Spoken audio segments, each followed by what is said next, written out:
What the heck? I'm sorry. Hindi ko napansin. Joey.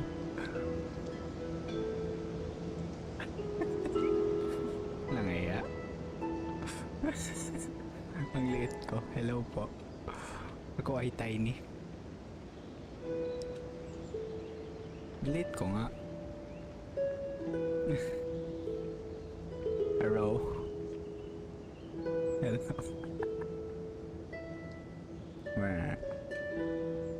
Swear.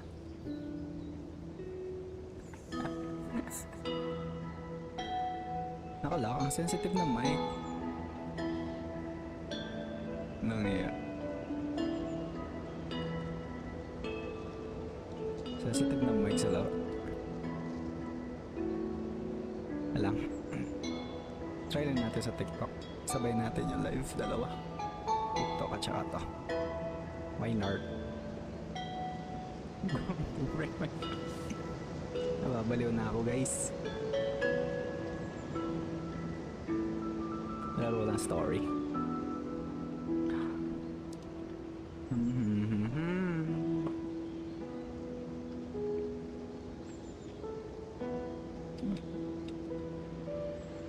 Natawa ko rin ako doon. I'm going to break my monitor.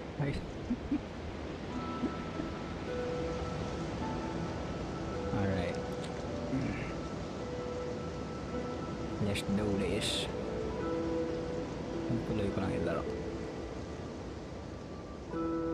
Laki nang sa akin ah. Lupit.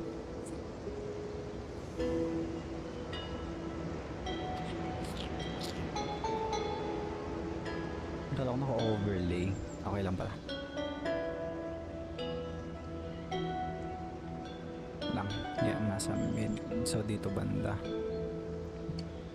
Yan, okay.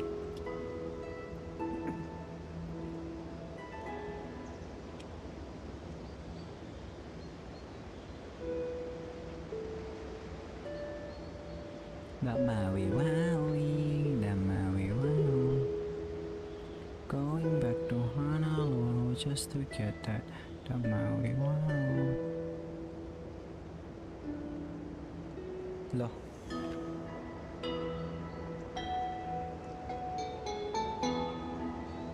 Grabe yun ah. Hello, good evening.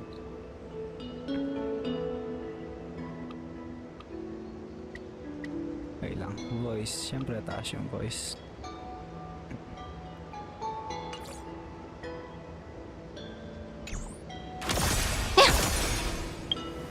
Buti hindi naglalag. Dalawa yung game ko eh. Naka-live sa YouTube at TikTok. Live ko na rin sa sa Twitch para sabay-sabay lahat. Lupit din eh.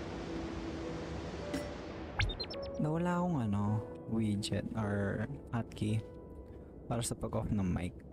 Just in case na may taong pumasok, syempre. Kailangan natin meron tayong mabilis na pang-off ng mic.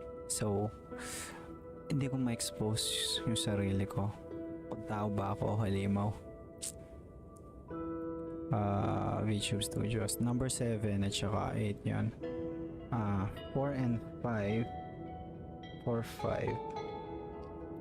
4 yung mute, 5 yung unmute. Dito sa OBS. Hindi magana. Hotkeys. Okay, mic aux, mute unmute.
Kabaliwan.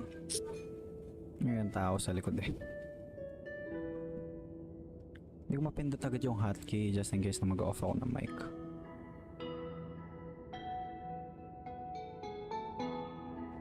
Okay na. Good muna so far. Start na. Ano yun? Crunchyroll. Yep. Ang konti. Ang konti para sa Crunchyroll.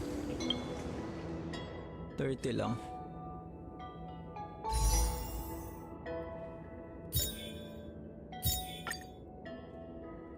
Lang binibigay nyo.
This view hasn't changed at all, has it?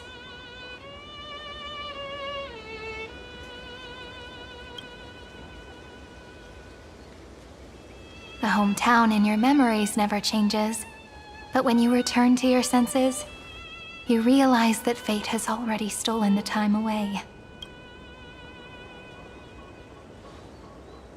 Welcome to the Trail of Genesis, friend.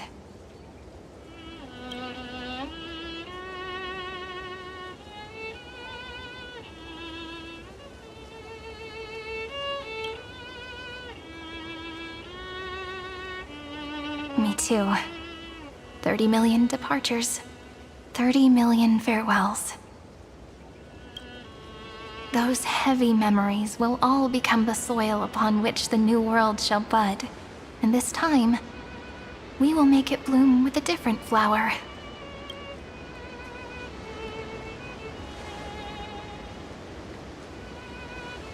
Before you arrived, I kept wondering, beyond the veil of Id Silicii, what kind of Amphorius is being born?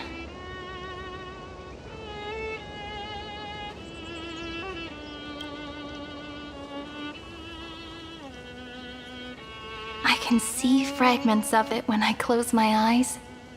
The friends who walked alongside us have all moved on toward their respective destinies. Some turning into pillars of the world, supporting the sky and the ocean. Others sowing reason, laying down the law, and with gentle hands lifting newborns into the light.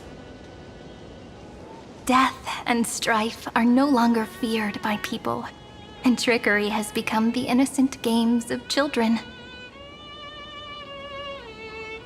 All beings living ordinary and peaceful lives, within the net woven by romance and passage.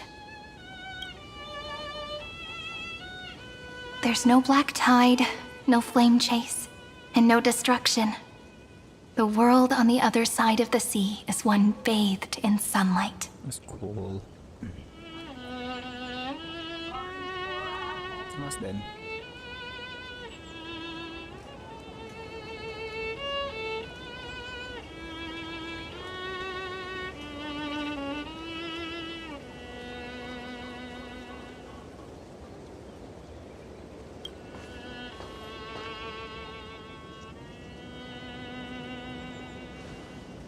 Like a happy and carefree childhood, The era Chrysia in this cycle will last for millennia, until it reaches the moment decided by the prophecy.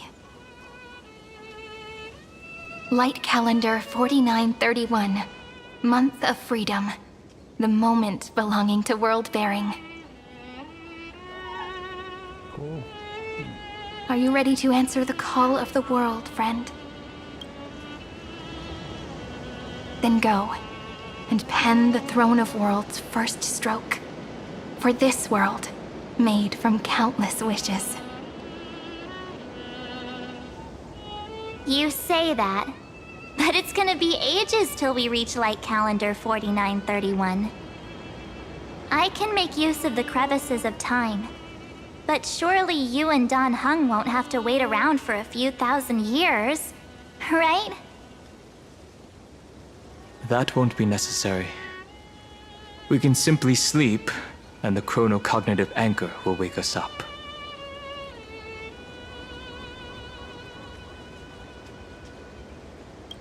That's right.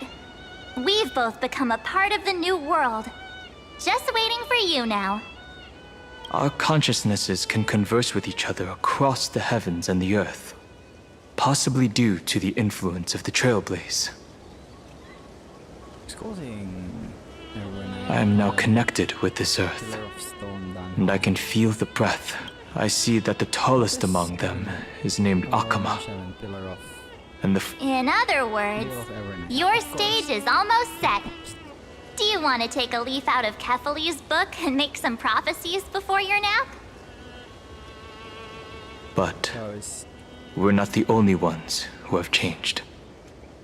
The chronocognitive anchor just transmitted a message stating that Iron Tomb has reacted to the Aeronova. The moment when our friend bore the weight of 30 million cycles of memories. Was probably also when the scepter devoured 30 million cycles of destruction.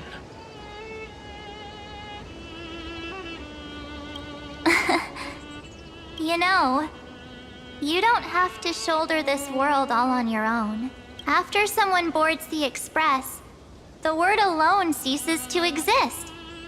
So as we reach the end of time, no one will be left to face it alone. Don Hung and I came here to specifically tell you that. Remember, this world is not a burden you bear alone. It's a journey we trailblaze together, alongside all of the Express. All right. It's time for Don Hung and me to go have a super long nap. Look after this world for us. The road ahead is long, but we'll be waiting for you at the end. We'll definitely meet again. Let's take one more look at the other side of the sea. Heidi's Elysiae is so quiet. Just like how I remember. Here we are once more.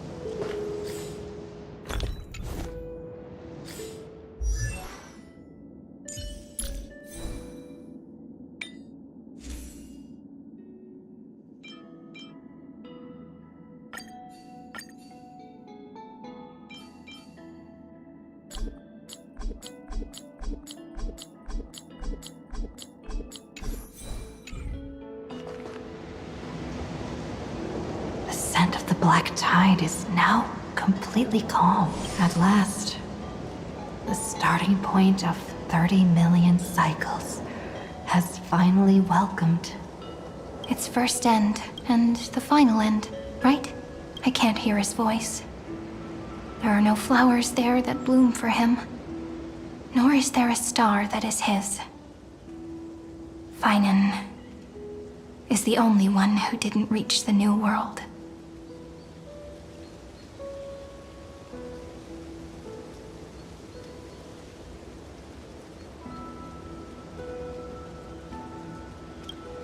Look, the golden light that shone upon the grove still meanders between heaven and earth, like the prophecies of Amphorius. It has to be a sign he left behind. It points towards the destruction and the deepest night. Do you still remember what I asked you at this exact spot the last time we set off? Friend, are you ready to become a hero? You were still burdened by the weight of world-bearing back then, still unsure of the role you were meant to play. But now, everyone has already given you the answer. The heroes of legends were just at the right place at the right time when the world needed a hero. Just like how your arrival kickstarted Amphorius' fate once more. A person's personality is their destiny.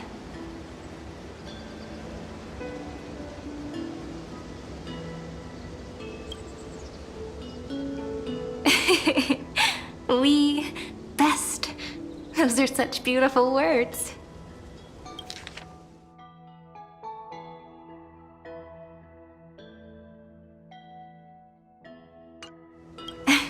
Thank you, friend. I was also trying to cheer myself up with what I said. After all, before we truly compose the end of this story, I must also pluck up the courage to head off with you. And face a memory that I...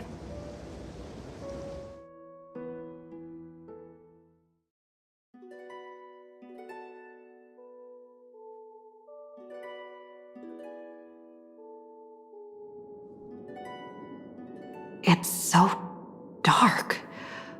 What is this place? The great tomb of the Nameless Titan. The deepest recesses of memory. Also, the place where Cyrene was born.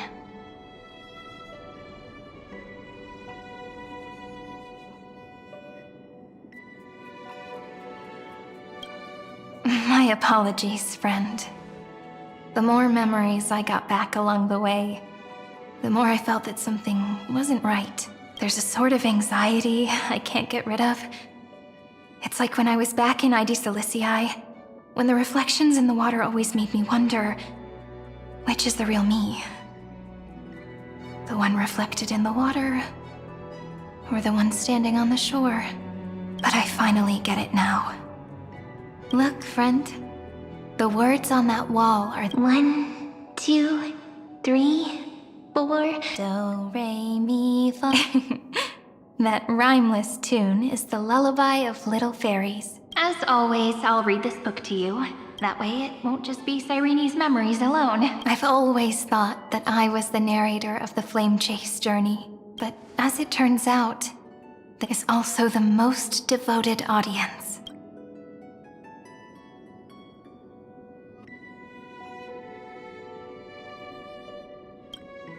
Thank you, friend. Every single Cyrene.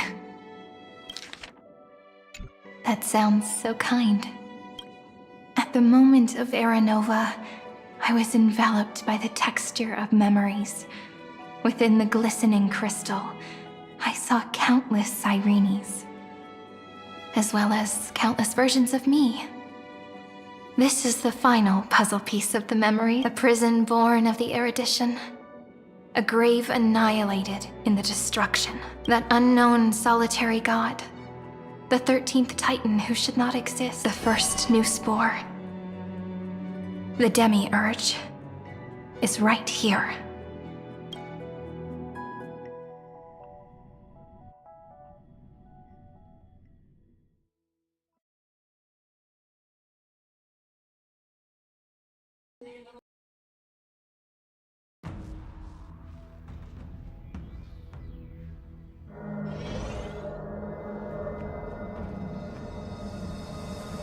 The interrogation records have been submitted to the Marshal. According to the Ten Lords' decree, Jing Liu and Luocha shall continue to be detained in the Shuling. But you, Merlin's Claw, have been reluctant to end the transmission. Do you wish to reminisce with us? Or is there something else on your mind that you're just desperate to get out? You're quite calm, Jingyuan. The Alliance only authorized the Law Food to be deployed for this Iron Tomb operation. They say the Seer Strategist's wisdom shines like a beacon. So why can't you see things clearly now? Look who's talking. I didn't vote against it, did I? But, with enemies all around us, even a child knows the Marshal needs to keep a few Xianzhou ships in reserve, just in case. Whoever volunteers first is the Marshal's pick. If you have to ask, I'd say this outcome plays right into Jing Yuan's hands. Like it or not, there's no way we're letting the Law Fu take the lead in this battle. Oh my, Merlin's Claw. Are you afraid the Law Fu might steal the Yao Qing's glory? This is no laughing matter. Between the Stellaron crisis and the War Dance ceremony, though the chaos has settled, rumors and speculation are only growing by the day. With Elder Huaiyan around, those with ulterior motives won't be able to stir up any trouble. But once the Law Fu gets their hands on the Golden Blood, it'll be a whole different story. With the kind of person Jing Liu is, and her connection to you, I don't need to spell it out. You're overthinking it, General Fei Shao. When I volunteered for this task, I never expected unanimous support from the Alliance anyway. The Law Fu will seize the Golden Blood and redeem itself. That'll be our first win. Then we'll leverage this Golden Blood in the negotiations. Our second win. These 2 wins for the Law Fu will make all 3 of us happy. And that'll be our third win. Look, if this were a Skyfaring Commission deal, we'd be rolling in money, wouldn't we? Maybe the Divine Foresight should change his name to the Optimistic General instead. With the Decalite Reflection Barrier, the Yuchue must understand even more than the Law Fu how significant this battle is. Amphorius' karma has vanished from the matrix of prescience. What omen does General Yao Guang see in this anomaly? In divination studies, we call this an empty fortune. It involves the eons and is thus beyond what mere mortals can comprehend. Your explanation isn't any clearer than Lady Fu's. Come on. How hard is it to understand the word uncertainty? For the Cobalt Head, the emergence of Iron Tomb is a calculated instant, but I don't believe they will just sit around waiting for death. And for the powers of the cosmos, this is their chance at survival, and the key to turning the tide of interstellar affairs. The Astral Express is leading the formation of an allied force, but I can see each faction has its own hidden agenda. There are even divisions within the Alliance, so it's not that hard to imagine how the other factions will react. Jing Yuan, I crossed paths with Selenova's Legion at the Battle of Sadunirama Star Cluster. Be extremely careful. The Ruined Legion's troops and weaponry are nothing to write home about. The IPC, even the denizens of Abundance, could take them on. However, while Void Rangers are just expendable pawns of the destruction, the real wild cards are... The Lord Ravagers. Indeed. Nanook's emanators are also their weapons to burn down the paths. I'm afraid conventional military tactics and strategies will be useless against them. My assessment is this. To completely take down a Ravager, we must disregard casualties and spare no cost. My only fear is... one wrong move, and the Law Fu will fall into Fintilia's trap again, inching ever closer to destruction. Doubt is exactly the demon she wants to plant in our hearts. Do you still remember the beginning of the Alliance Oath? To save future generations from war and bloody dispute. The Rainbow's arrows have always aimed at any force that threatens the cosmos. Now that the Trailblaze walks alongside us, the Cloud Knights shall keep their oath as they I just hope those on the front line will remain safe.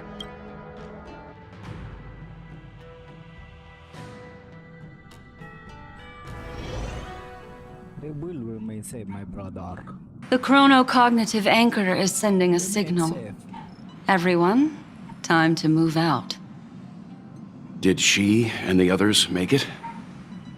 Let me go over the plan one more time just in case. You'll enter Amphorius, reunite with your 3 separated companions, and try to locate Iron Tomb from within the world. Who are you taking with you?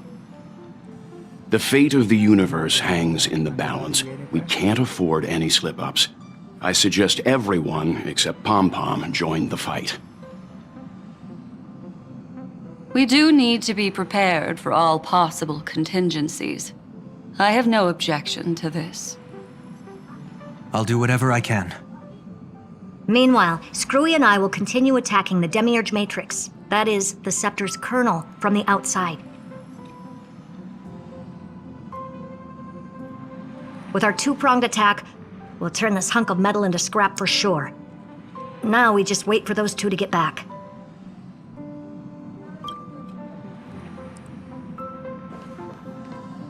Oh, and just like that, they're here.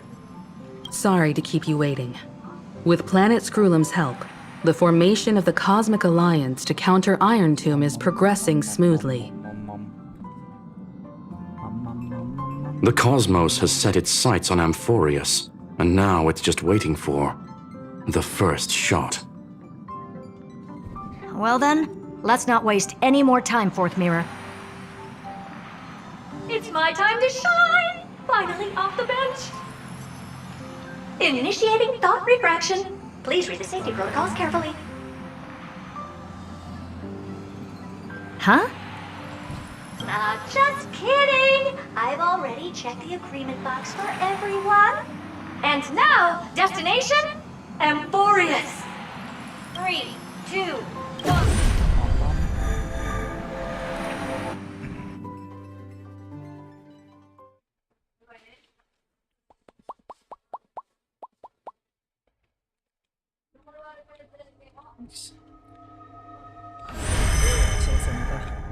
The flow of Memoria is so heavy here, unlike Penacony's dreamscape.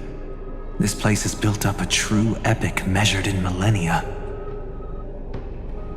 The vortex of Genesis, where all myths begin and end. And in this new world created by the Nameless, the infinite cycles have been broken.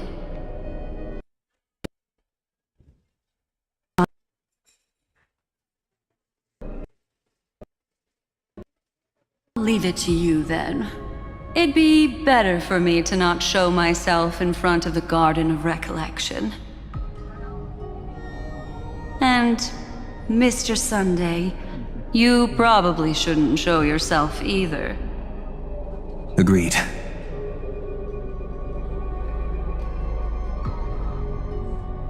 The Astral Express has landed. If you receive this message, please respond immediately. Over. This is the Cianjo Alliance. Communications normal. Interastral Peace Corporation. Communications normal. No response from the Galaxy Rangers. Not surprising. But I didn't expect the family to also stay silent at such a critical moment. That's a pretty blatant disregard from the family for Penacony's independent director, I'd say. Long time no see, Miss Himeko. It's been quite a while, Madam Jade. The significance of this battle rivals that of the campaign against Sulo. Only through victory can we disperse the shadow of Iron Tomb, that looms over countless worlds. The 10 Stonehearts shall spare no effort for such a grand mission for the preservation. Madam Jade led the Intelligentsia Guild in conducting specialized research on Iron Tomb's past activities. The bad news is, the collapse of the Erudition won't just affect inorganic beings. You mean Iron Tomb can infect organic life, too? Well, the good news is, so far, its effects on organic life are under control. The infection progresses slowly, and the resulting neuropathy is non-fatal. In any case, the IPC can guarantee targeted vaccine coverage within 48 system hours in all star zones within the medical system. What about other star zones?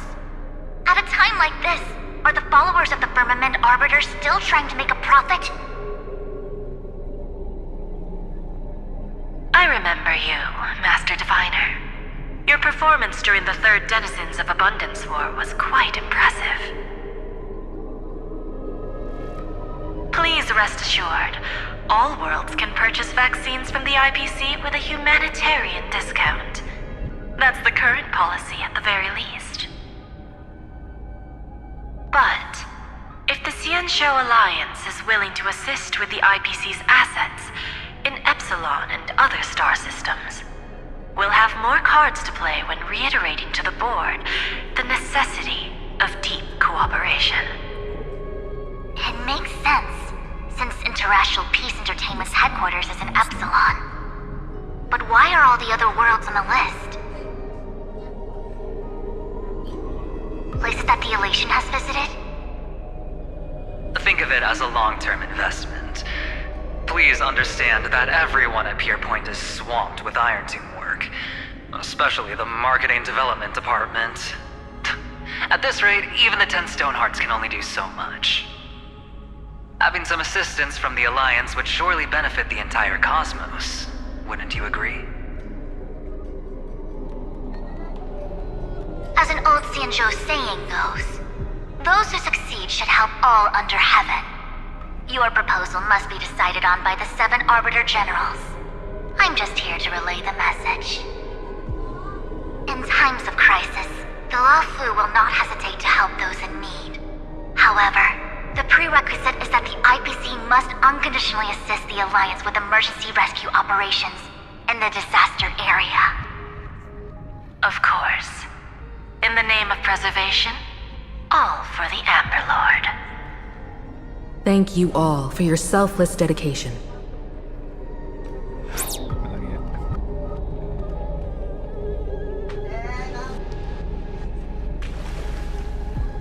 It's clear that each party still has qualms about everything.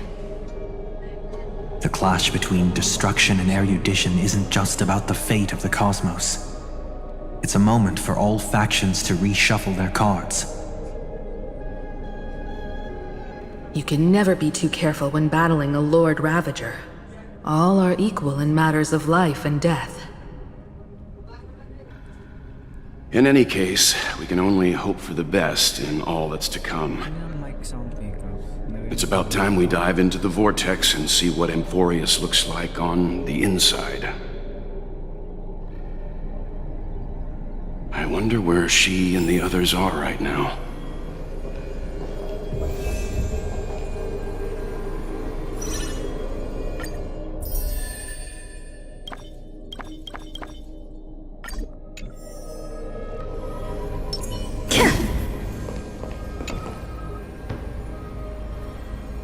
Hello? How's the signal? Can you hear us? Ah, we're through! I can see the video feed. Everything's working perfectly. Miss Branya? Miss Serval? What a surprise. We've already heard from Miss Topaz about the Iron Tomb operation. She made a special trip to deliver the vaccine to Belobog. I can't believe the Express crew is at the eye of that storm. Is everything going smoothly? Don't worry, we're still following the plan step by step. How's the situation in Belobog? Urillo 6 is located on the outskirts of the preservation barricade. While it won't bear the brunt of the first wave, There's still a risk from the aftershocks. That kid Japard and Pela are busy organizing the Silvermane Guards, having them consolidate their lines and dig trenches. Zila and Lynx just got back from the Geomarrow vein production chain. Hey, do you want to say something to them?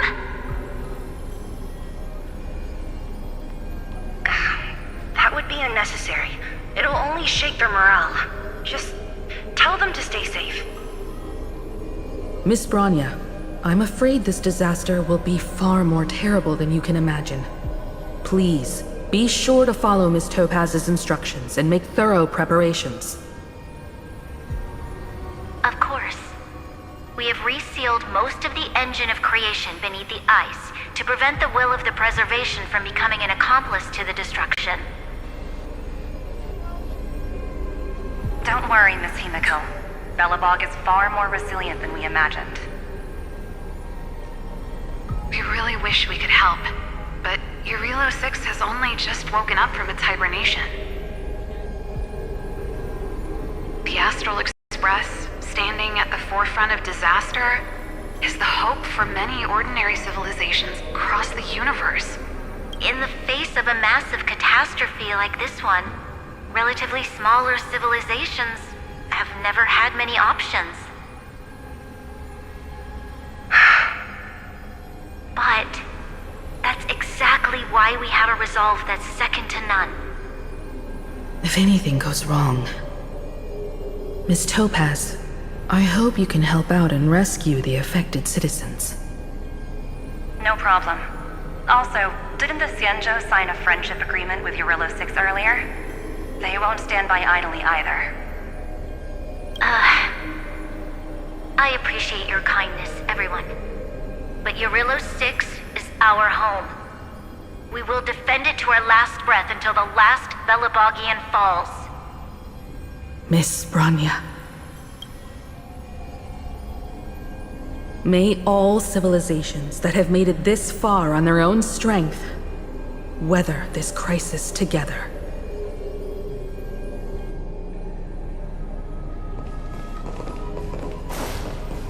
Turn over this eternal page.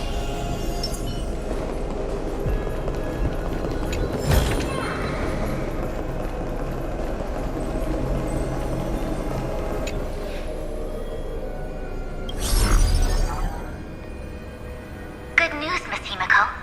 The 7 Words cannot express our gratitude. Getting the Hunt to agree on sending troops must have taken quite some effort from General Jing Yuan.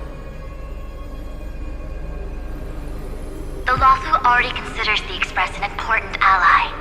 We also have no intention of hiding the fact that there is indeed something the Xianzhou seeks from this Iron Tomb operation.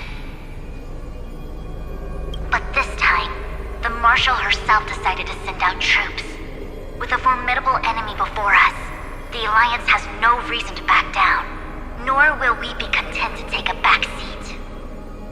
If we can stand together with civilizations across the universe to overcome this crisis, then we must do so, even at the cost of our own lives. The Alliance truly embodies the principle of righteousness. It's fortunate that the cosmos has great heroes like you. You're too kind. As for that Jade Abacus of Allying Oath, you can save it for when you're in more dire need.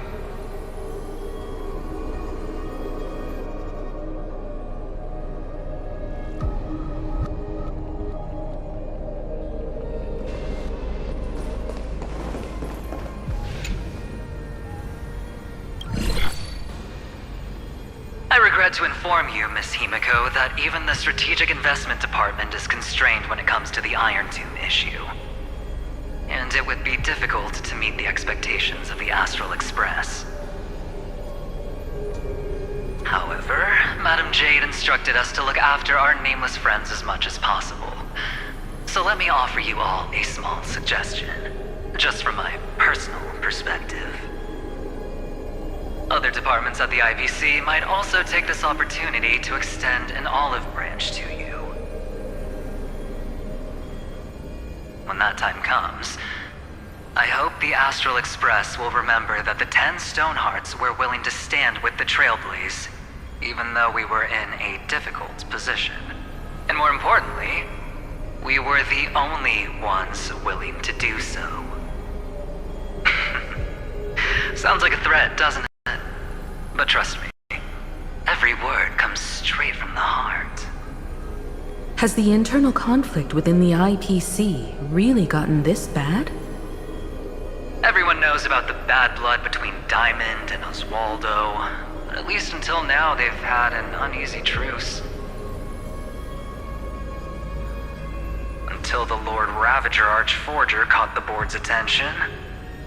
I'll leave it at that, as it's confidential information. Hope you can understand. I understand. Our immediate priority is to address the Iron Tomb crisis. Let's hope for success from the start. This might help ease everyone's pressing concerns.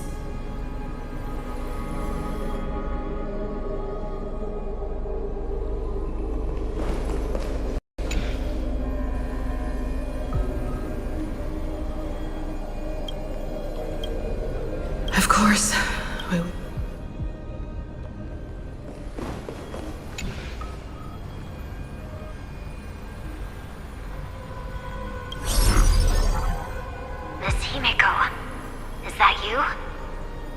Yes, and you are Miss Robin. Yes. I apologize for not being able to respond during the meeting earlier. And even now I can only appear in disguise. On behalf of the Penaconian family branch, I extend my sincerest apologies to everyone.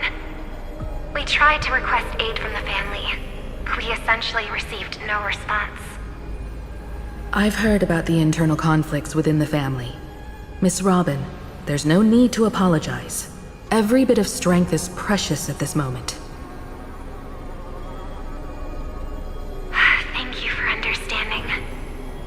The good news is, since you're one of the shareholders of Penacony, the family heads have agreed to allow me to lead all Astonian tuners to the front lines. My charitable foundation will also do as much as possible to provide support in this battle. They'll ensure that proper arrangements are provided for those wounded on the front lines, and for Miss Robin, I'm beyond moved by your spirit of self-sacrifice. The Astral Express would also like to make a promise that we won't leave any companion behind.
Why is there no one here?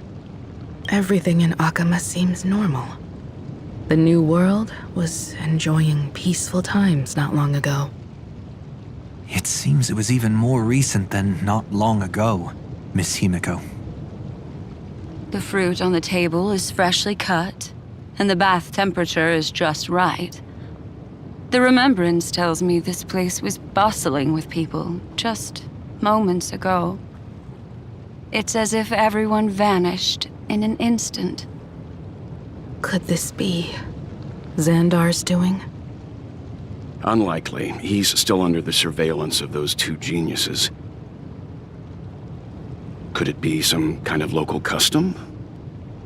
A custom that makes an entire city fall silent in an instant. Pardon my frankness, Mr. Yang, but this reminds me of some unsettling rumors about the Harmony. complete silence. Is often the prelude to divine intervention. Everyone, be careful. Here they come! Here they come! The Nameless of the Astral Express! Evernight? How is this possible? She was already... We are the Chroniclers of Time, and we do not fade away. Finally, the last era Nova has been completed. What did you do to the residents of the Holy City and the three Nameless? I didn't need to do anything. The remembrance will ultimately become the substance of the new world. Now, they are no longer the trailblazers you once knew, but gods who permeate heaven and earth. The 12 Titans who guard Amphorius!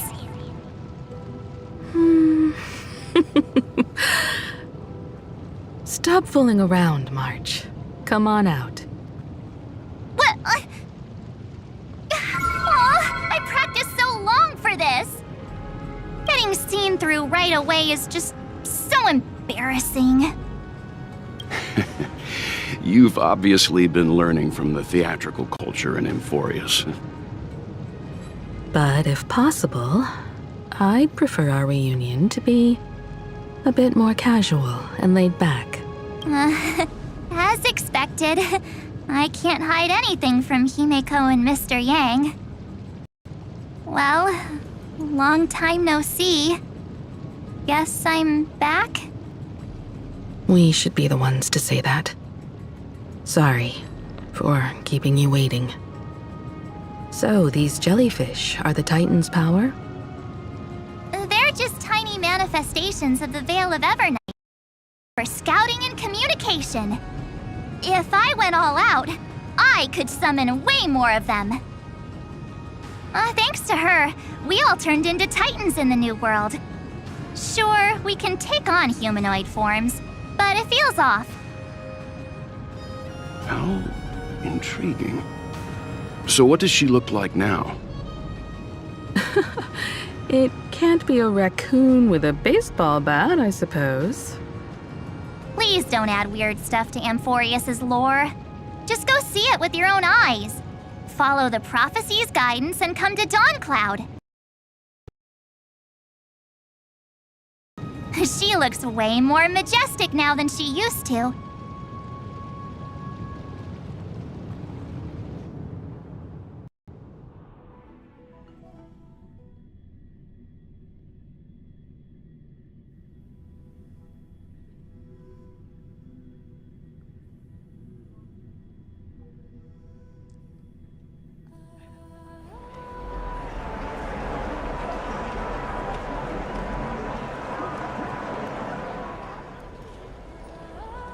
Unbelievable. All the residents of the Holy City have gathered here. This isn't just a gathering. It's a pilgrimage. The people's expressions are resolute, devout, as if waiting for a miracle to descend. That colossal deity is her. She has become the pillar of the world. Surprisingly authentic.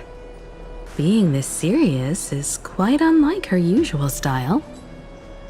Those people didn't disappear.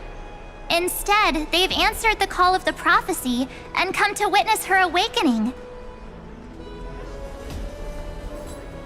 Our good buddy now bears the weight of the entire world, and every breath they take is intertwined with Amphorius's destiny. Awakening? Has she fallen into slumber? Yeah.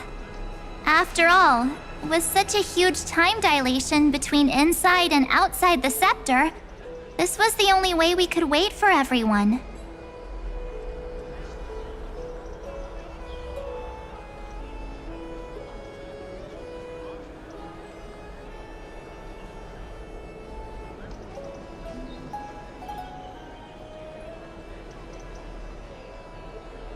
time watches over yesterday.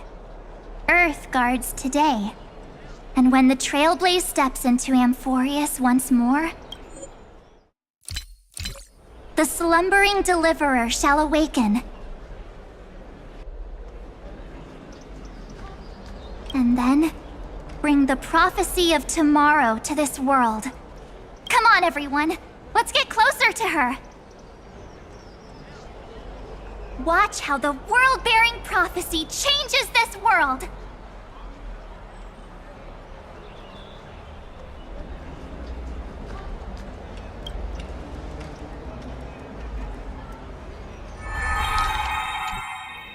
Oh, it seems the kids are already miles ahead of us at this stop.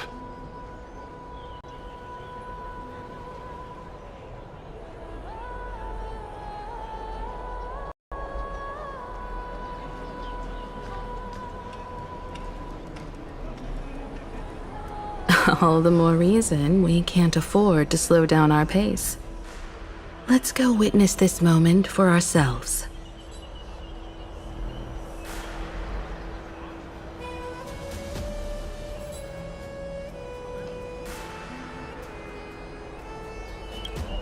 Majestic.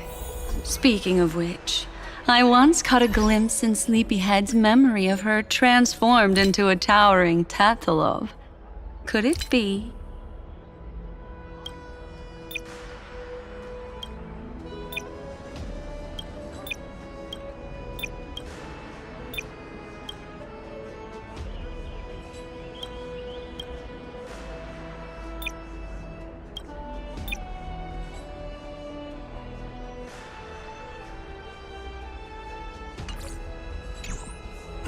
Praise be to Anaxagoras! No way.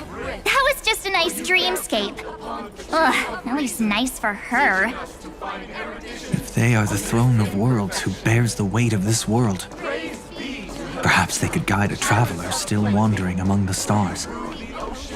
Hey, since when did you get all pious? Her advice sounds pretty silly sometimes, you know. The so-called fool and the world are merely a step apart.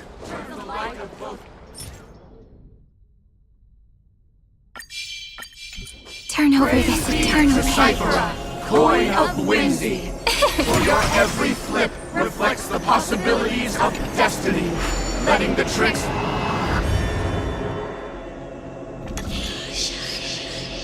Praise be to Mightymost. Fury, for you are the strife that pierces through hatred and cruelty, and the eternal glory of the hunt. Praise be to Castorus, Hand of Shout, for you gently ferry the crossing of death, so that it is no longer an ending, but a peaceful journey home. Praise be to Don Home, Pillar of Stone. You are a mountain range and the backbone of permanence. Your silent form paves our path across the earth. Praise be to March 7th, Veil of Evernight, for you safeguard time for us, weaving remembrance into stars, to be embroidered upon a boundless dress.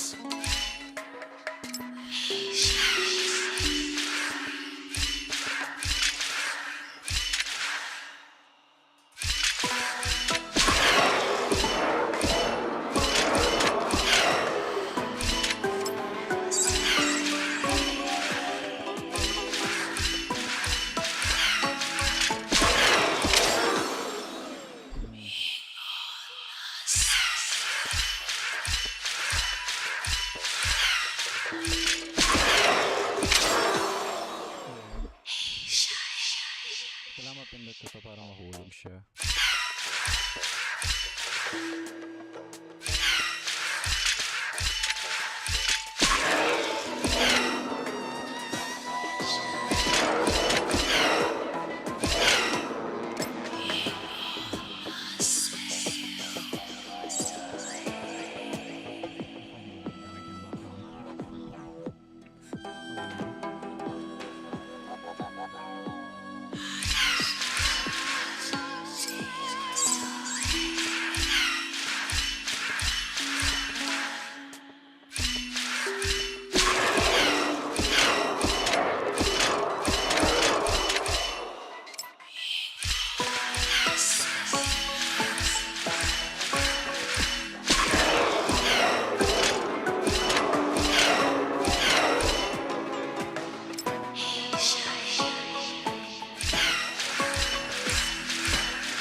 If you find any treasures, please share them with me.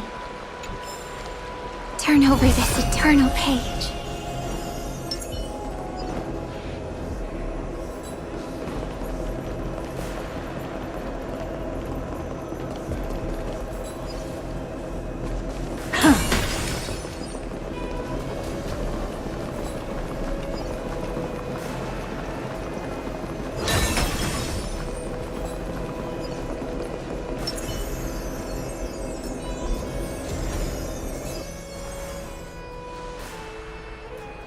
Citizens, behold!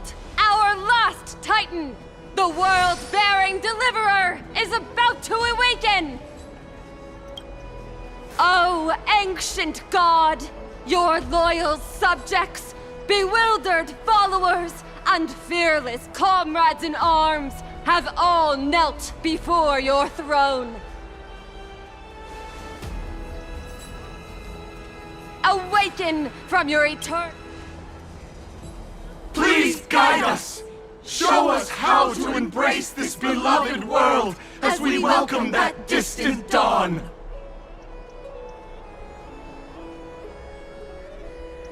To walk the path of a mortal as a god, or to bear a divine burden as a mortal.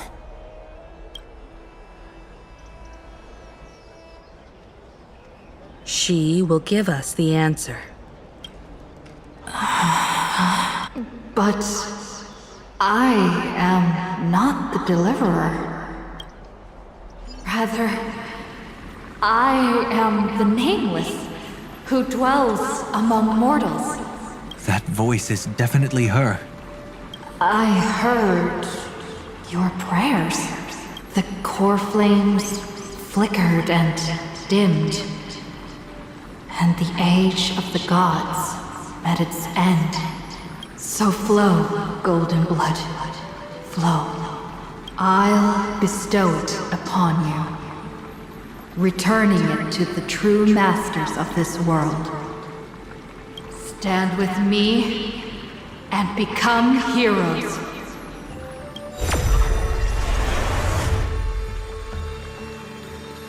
Is this?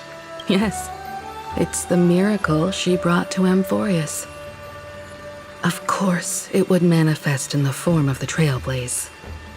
Golden blood, raining down like a storm! The prophecy has descended, and the Titan commands us not to be supplicants, but to become heroes of rebellion! To face that destined calamity! The destruction, head on! The prophecy of the Deliverer means nothing to me now. It belongs in the hands of someone far more fitting. Someone like all of you. In the name of Kozlana, let us depart and march towards the light. It's neither protection nor salvation. As always, there's no need for totems or myths. Humanity's most primal faith is that instinct named survival. Let's go, everyone. Someone has already sounded the horn of departure. Explore, understand, establish, and connect. Together, let us blaze a trail for the destiny of this world.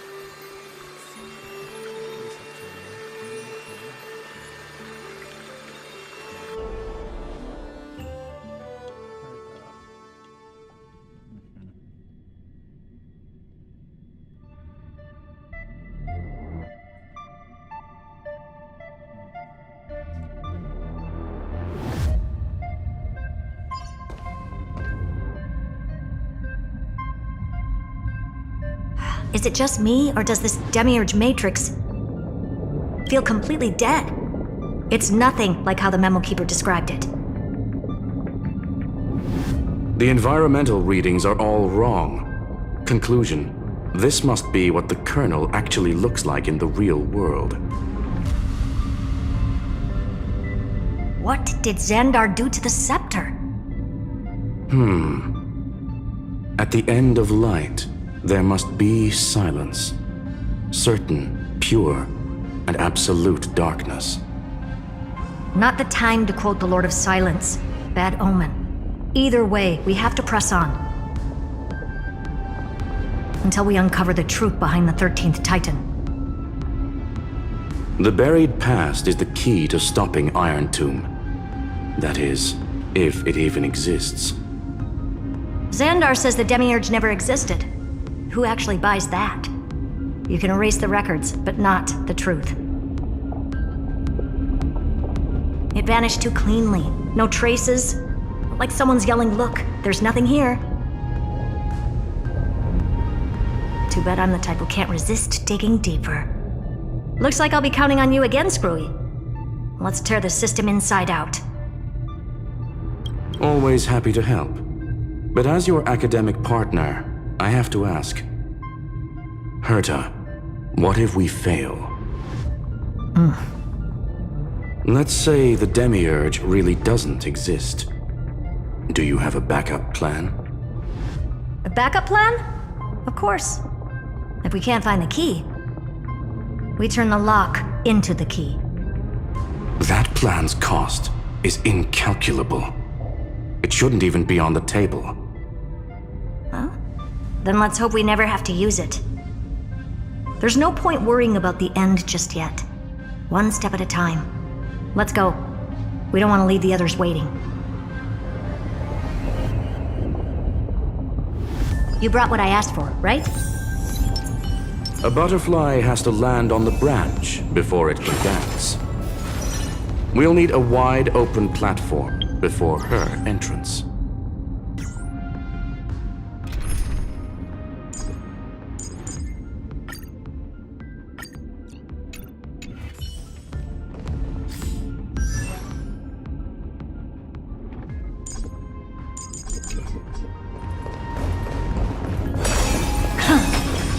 Turn over this eternal page.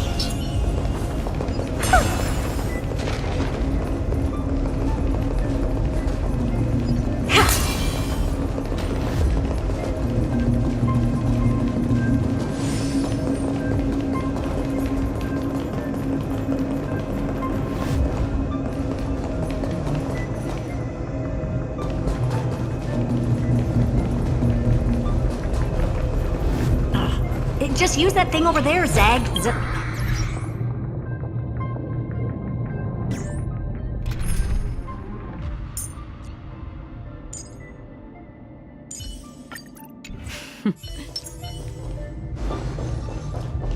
Stream 4.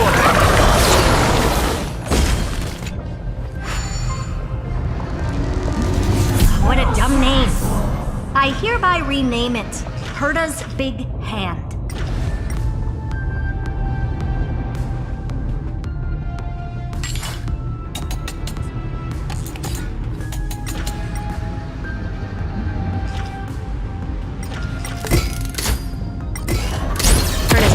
What I call power. Still not done? Come on.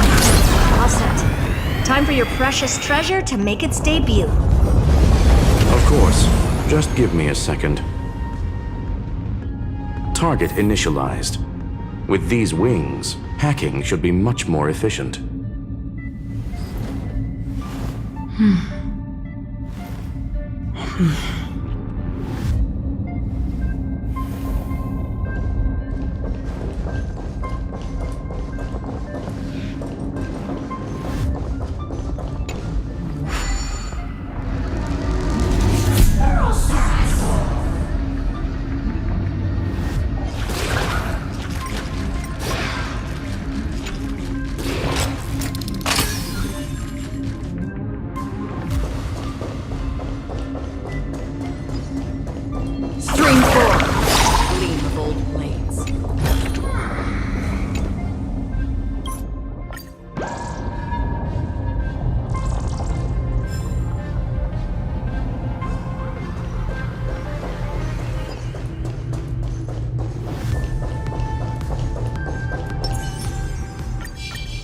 turn over this eternal page. Oh, a classic nuclear heat engine. Classy choice. Just a personal preference. Her name's Mistletoe. Every flower in your garden's got a bit of poison, huh? Also a personal preference. It reminds me of the last time when we tangled with that Punklordian brat. What did she call this kind of infiltration tool again? Right. Dirty data shell. It wraps around the kernel to fool even top-tier firewalls. But yours is way too clean. Not even a hint of real-world grit. Herta, your tone is unusually emotional. Suggestion. Let's get back to the topic at hand. I thought we were done with that conversation. Unfortunately, current conditions won't let me ignore any variables. Especially the most important one. Your will. Iron Tomb never stops. It is evolving faster than any of our worst projections. Every instant in the Eon's calculation is like a sword hanging over the cosmos. Every move humanity makes could speed up its arrival. Which is exactly why we can't mess this up. And now, Droidhead wants to hand down judgment to the poor cosmos again. Order Star Trade War, Emperor's War, Rubert's death. Every time their instant arrived, it meant another bloodbath for humanity. But in this ultimate battle of erudition, you and I are supposed to be players, not pawns. If you choose to burn yourself out as a resource, then everything we've worked for means nothing. Herta, the cosmos won't just stand by and let a genius throw their life away. And neither will I.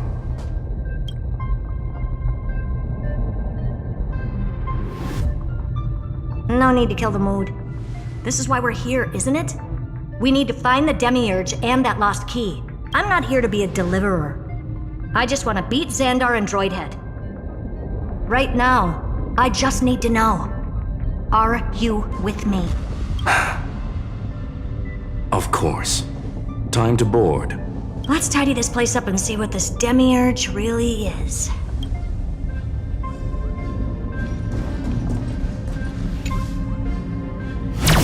Let's hope this Matrix is better organized than the Emperor's junkyard of a birthplace.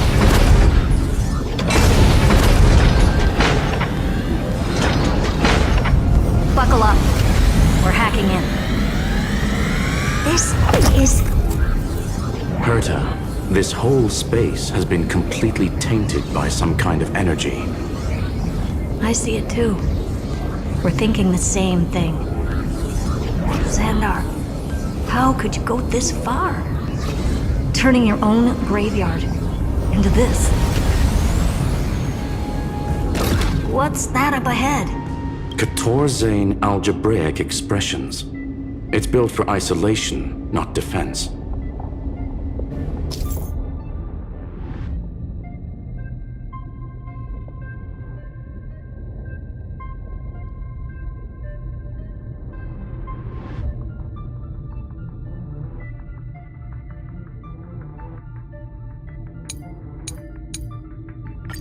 So basically, the door to the tomb, right?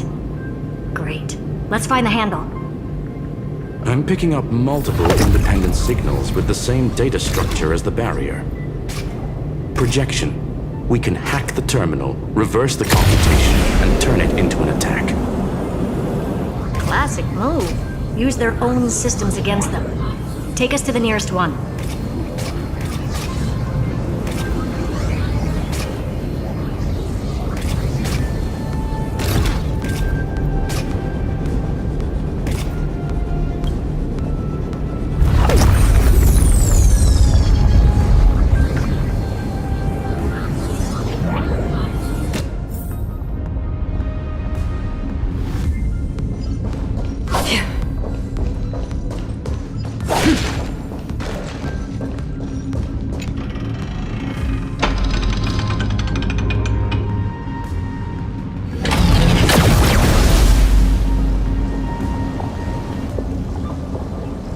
almost no response. Just as I feared. Not promising. The output is barely a third of what we need. Logic says we'll need multiple terminals to coordinate the strike. Locking onto the next one now. Find anything else? Regarding the origin of these ruins, no logs found yet. Xander erased all records. But I did find some interesting scars in the circuit. High energy radiation, internal imaginary energy contamination. From what I know, there's only one thing that fits. Skip the science talk, Screwy. That thing only goes by one name. The Stellaron. Exactly. Xander blew one up just to clean the entire Scepter system. Huh. So that's what he meant by killed that Titan with my own hands. He wanted to turn the neuron of the erudition into a relay for the destruction. That meant getting rid of all of it at all costs. The life form known as the Demiurge was the original target of the Scepter's extrapolation. It makes sense. Evernight calling it the first new spore confirmed the prime mover of life. That's what Scepter Delta ME-13 was originally tasked with. Even after it got scrapped, the query kept running. Yet the true value lies in the process of solving it, not the answer itself. Then, does this mean finding the Demiurge is hopeless? No, I'd say exactly the opposite. It means Xandar had no control. He couldn't contain the Demiurge just like he couldn't handle Droidhead. So he tried to erase every trace, but he failed. It still left a mark. By the way, if there's another Stellaron in Amphorius, why hasn't that little one reacted to it at all? You said the Demiurge left a trace, right? Yeah, but not in the real world. Remember the great tomb of the Nameless Titan?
Trailblaze Archive 466.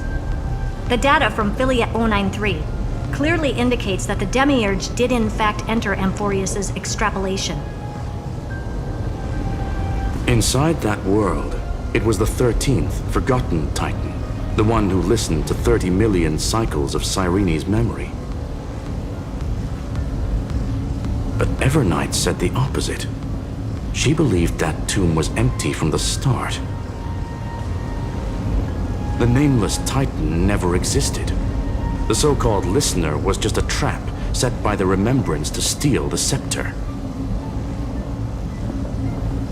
A mimetic entity full of theatrics. How much of what she's saying is true?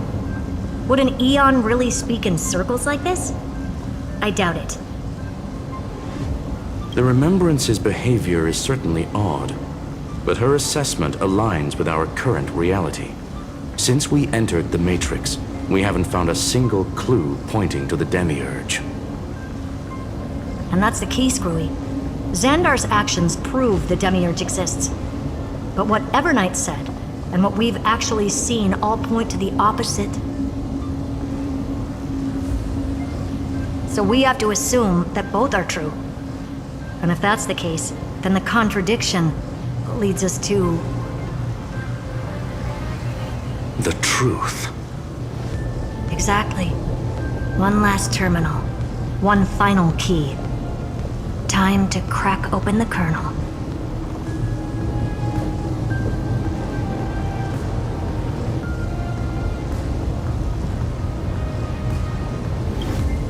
Xandar had to lie to the original Finan and Cyrene. Logic. He had already identified the Remembrance as a threat, yet found no viable way to eliminate it. All right, let's finish this. Time to break through that barrier.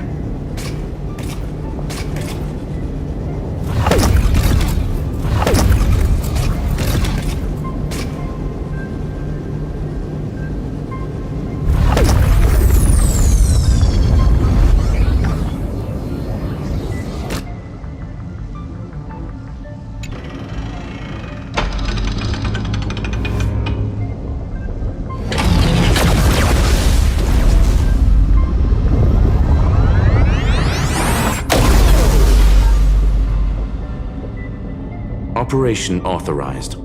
Path energy readings. The erudition declining. The destruction surging. The remembrance 0. What's going on? Cause unknown. They left no discernible trace within the real Matrix. That shouldn't be possible. Could it be that the Era Nova exhausted all of the Remembrance's texture?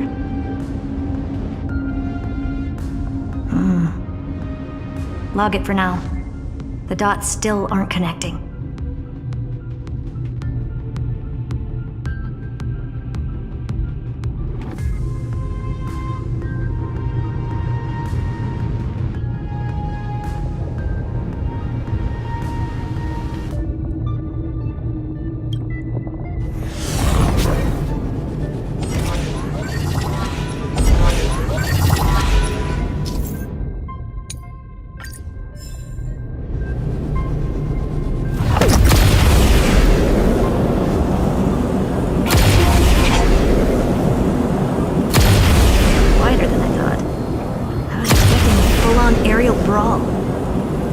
It's advised to remain vigilant. The destruction's levels are still rising.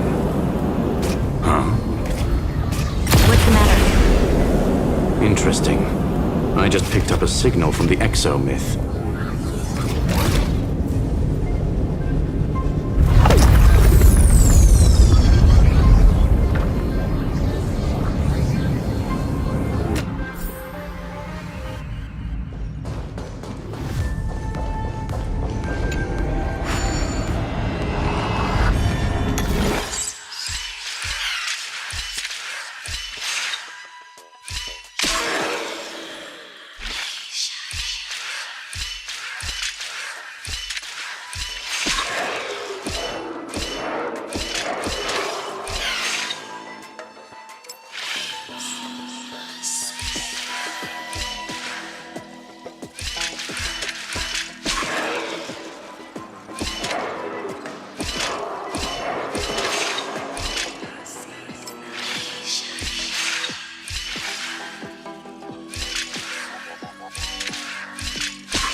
Seek, and you will find. Turn over this eternal page.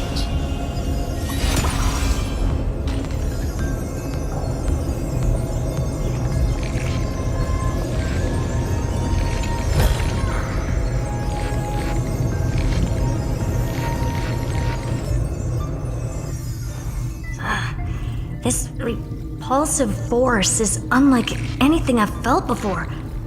Is this the place? Correct. Judging by its defensive properties, this is the entrance to the exomyth.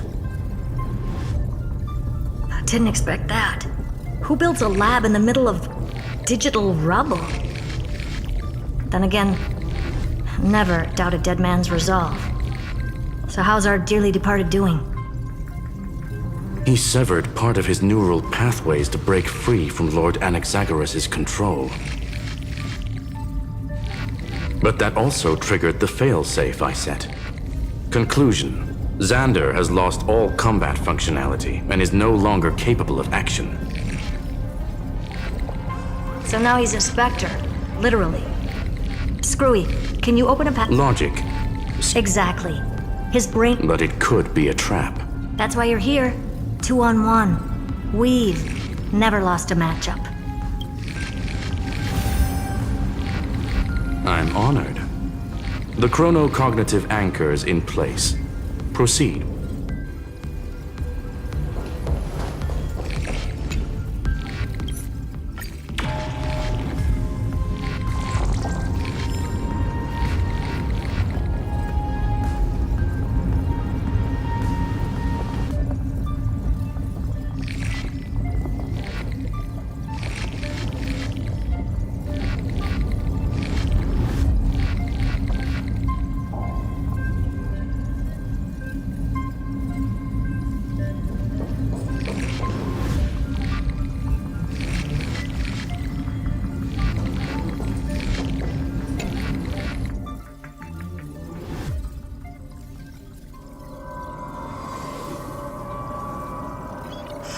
I knew it.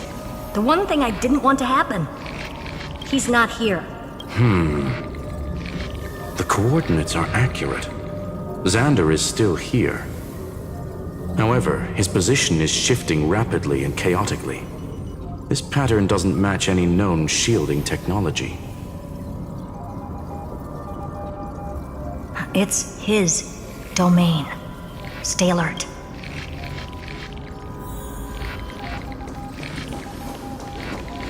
Turn over this eternal page. Cheap trick. We're back. Reverse engineering complete. The results are not what I... Logs show Lycurgus revoked administrator access. The chronocognitive anchor can't get a fix because at the system level, Lygus no longer exists. Our navigation target is a null set. So he's stopped resisting? Before vanishing, it seems he left one last message for us. To those who follow, all is proven. Find me beneath the tombstone. Melodramatic. He was expecting us. And once he learned of the Great Tomb's existence, he initiated his own search for the Demiurge. Guess he wants a final showdown. Fine. Let the old Intellitron dig his own grave. Just like he wants.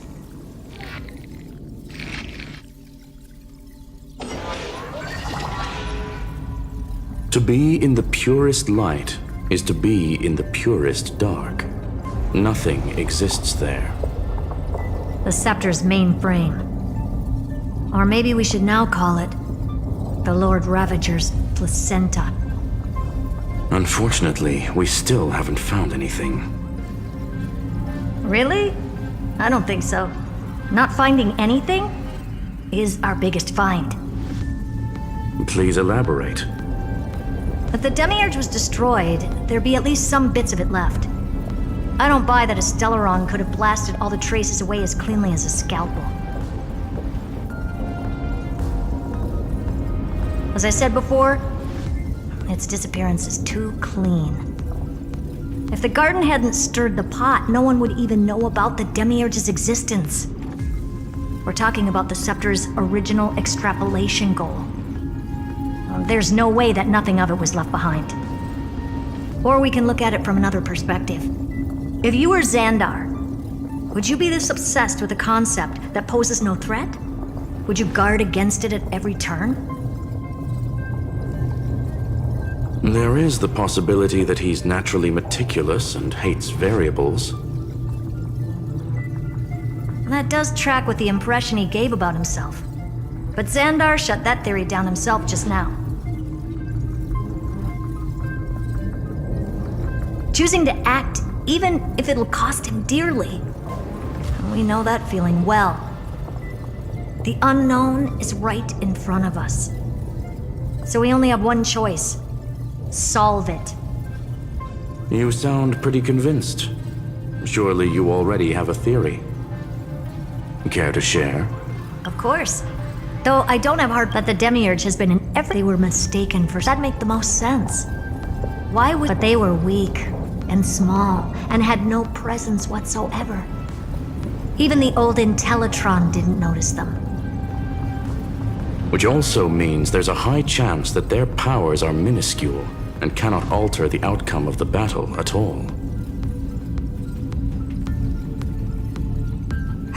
Well, at least Xandar is scared of them. Come on, it's time to confront him. Let's go to the tombstone he talked about.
Looks like you were right.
Nothing but a head left? Oh, who'd have thought you'd look this bad in real life? My elated greetings. Welcome, you two. I'm very happy that you responded to my final words. All this tombstone and final words. Did you end yourself to atone for your guilt, or...? Iron Tomb is already powerful enough. I just need to wait. I remain here only to share the joy of discovery, and also to congratulate you two on reaching the same conclusion as me. The conclusion regarding the truth of Amphorius's heart. End this charade already.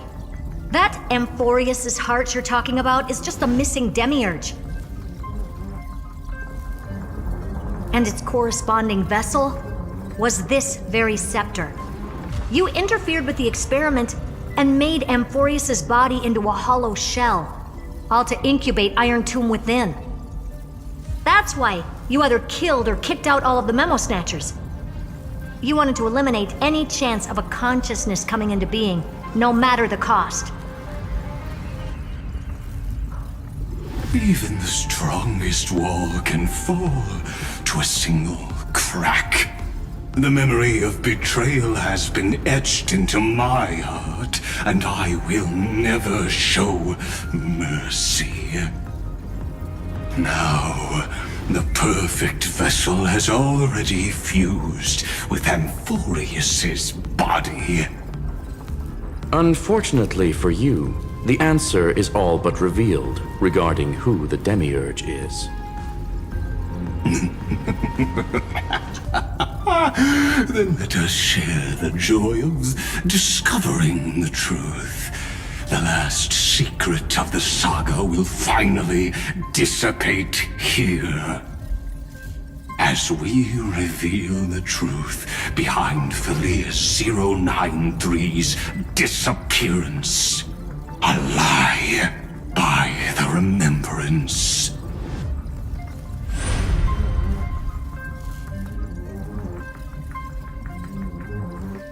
But where should I start with the story about me? From the beginning of the universe? Just kidding. That would be too much. I just want to tell a teeny story. So little that it started with a seed. I know you're listening, my good friend.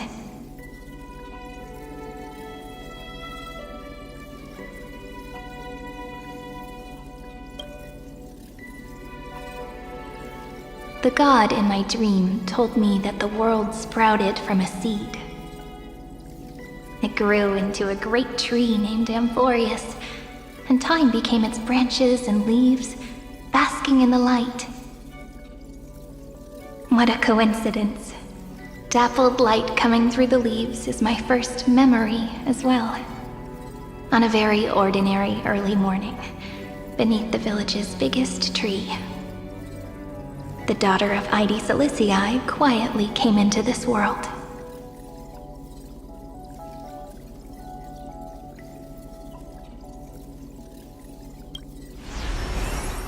What a moving opening.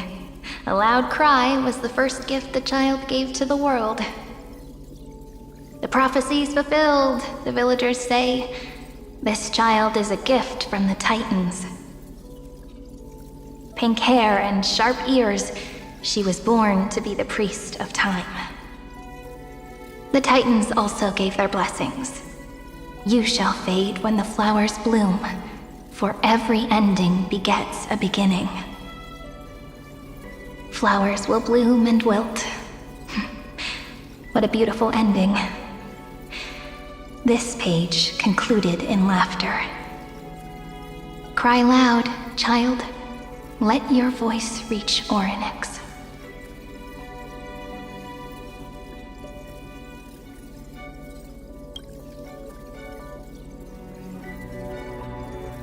Anyway, I don't like tears. Time quietly flowed by in the midst of laughter. The wind from my hometown caressed the ears of wheat, and there were swings, wind chimes, the sea, and the little fairies off-tune a cappella songs.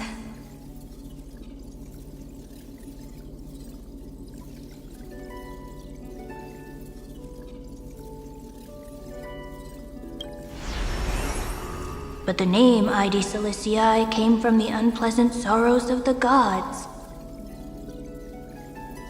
My childhood friend did not understand. Yet you always seemed so happy, as if nothing ever worried you. Why was I like that then? That's because the world was gentle to me. So, I grew up to be gentle as well.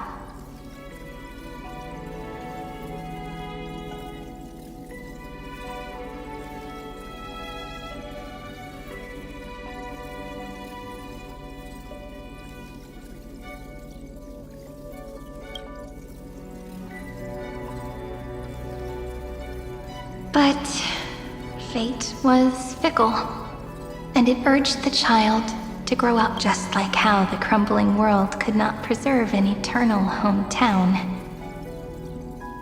Just as the ballad Blown on the Breeze says, losses are a constant on the flame chase journey.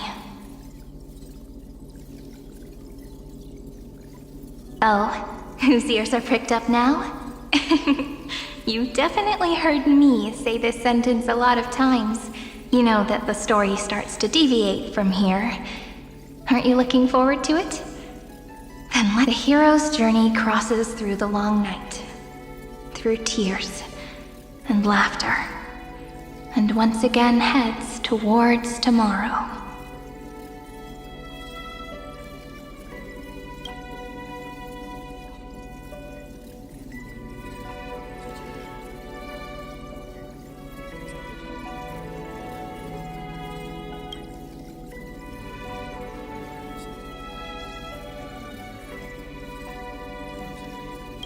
Correction. Philia 093.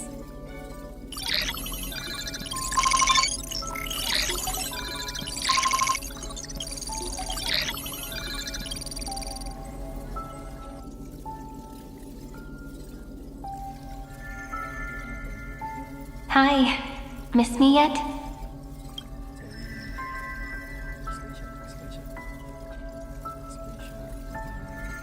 I'm just messing with you. This is the first time I have met you. And it looks like it'll also be the last. Philia, since we don't have all day, let's get started, shall we? As always, I'll read this book to you. That way it won't just be Cyrene's memories alone. Where should I start this time? Let me see. Formatting complete. 0, 9, 3. Size, grayscale, proportions, threshold, outputting analysis result.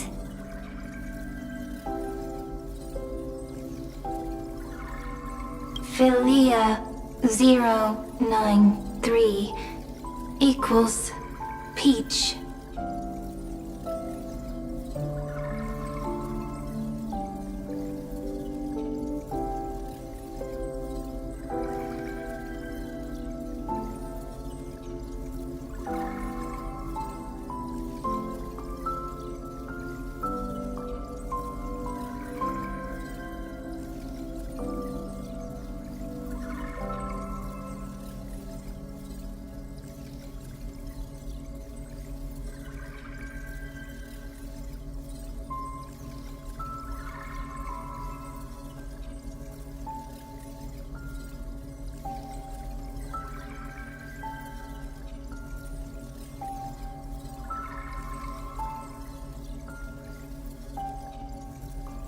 Peach's record, number 8128, archived.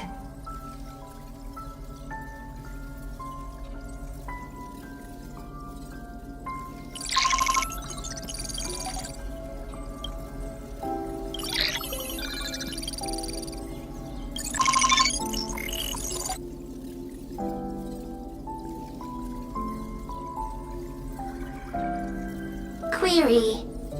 Record. Electrical signal sequence. Related to. Stripe. Comment. Pretty. Electrical signal sequence schema 720. Track reason. Related to reason. Comment. Yummy. Electrical signal sequence 3093. Related to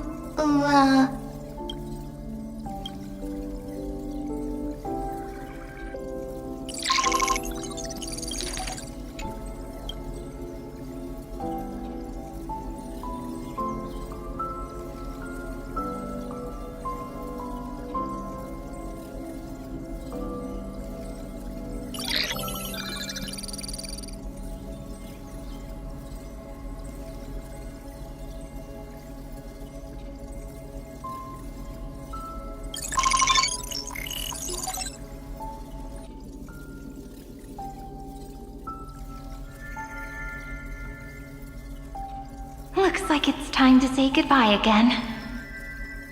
Bye, Peach. Before I was even aware of it, this book had already recorded too many emotions. Every page has become so heavy. Conclusion. Books are meant to be light, not heavy. I have started to feel uneasy whenever I take it into my hands. Peach, uneasy? Formatting progress 94.423%. How many times has it been? It faithfully fulfills its duty, activating and formatting. Conclusion. If I can only write the same ending every time I lift my pen, then is this weighty saga just an overly naive dream? Peach, scared. Formatting progress 96.024%. Peach, don't cry. Process error. Analyzing. Process error. Analyzing. Comment. I'm here. Process error. Analyzing. Really? Are you encouraging me? Peach, happy. Thank you. I'm sorry for making you see this embarrassing side of me.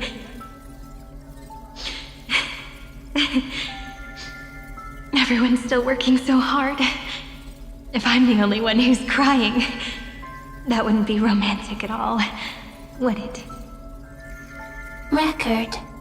I'm suddenly reminded of my childhood for some reason.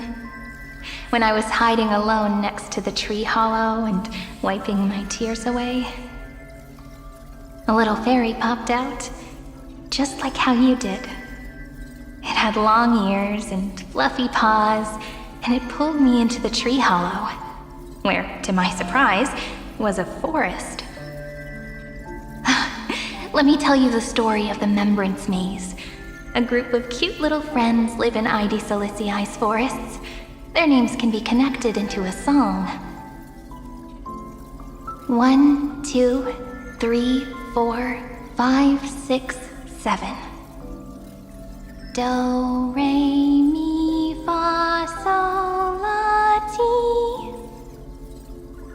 Formatting complete. Bye, Peach. Note. Little Peach, crying alone. Little fairies, friends. Save.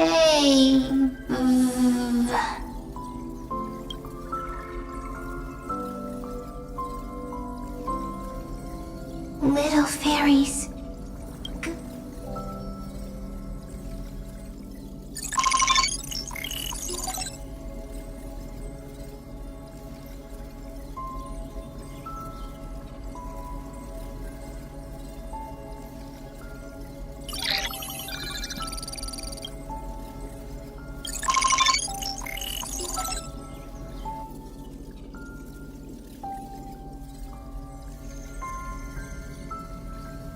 Once again, the saga comes to an end. Everything is deathly silent, just like this very moment. Shh. You speak. I listen. This time, too. Sitting together. Now that I look back, there was a period when I got really sentimental. Peach, strange. Why unhappy? Formatting progress 73.998%. I'm here. Don't be scared. Process error. Analyzing. Won't allow it to interrupt you. No need to feel sorry for me, good friend. If there are no new blank spaces, how can a saga continue? Blank spaces? What's that? I'm actually really lucky, you know?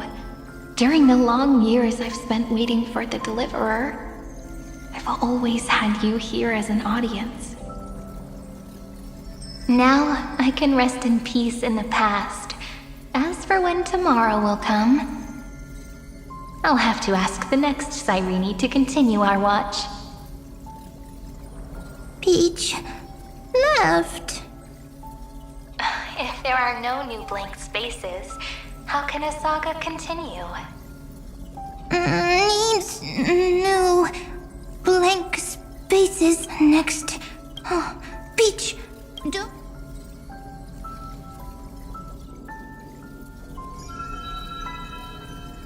Cyrene is Peach, is love. So, first there is love, then there is Cyrene, then there is blank space. Query, love. The developmental trends of the erudition have nothing to do with creating a consciousness. Those underlying principles are, in fact, contradictory. Not having a consciousness means not having the foundations of a heart, making them unable to obtain real emotions. Huh? Consciousness? Emotions? Feel sad. Oh, don't understand.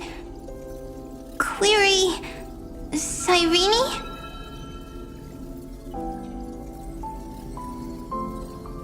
What could be behind this door? Glittering crystals? Or a beautiful world I've never seen before? If I tell you all the stories of tomorrow, will I be able to finally welcome the Deliverer and Emphorius' dawn in the next life? Key, door, story, happy. Peach, Cyrene, little fairy, like. Yes, right. Query.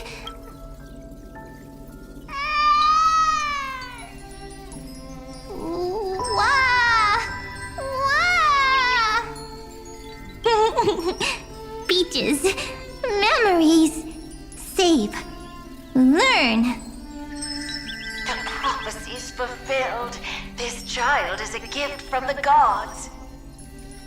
Pink hair and those ears. She was born to be the priest of time. Cyrene has pink hair, sharp ears. You shall fade when the flowers bloom, for every ending begets a beginning. Cry, child. Cry aloud. Let your voice reach Orynyx. Cyrene is a girl, a priest. Easy. I can. I learn. Anyway, I don't like tears. But the name I Mighty's Elysiae came from the unpleasant sorrows of the gods. Yet, you always seem so happy, as if nothing ever worried you. Cyrene doesn't like tears. Always happy. Of course, because the world was gentle to me. So, I grew up to be gentle as well. Cyrene is gentle, likes beautiful things, can write stories.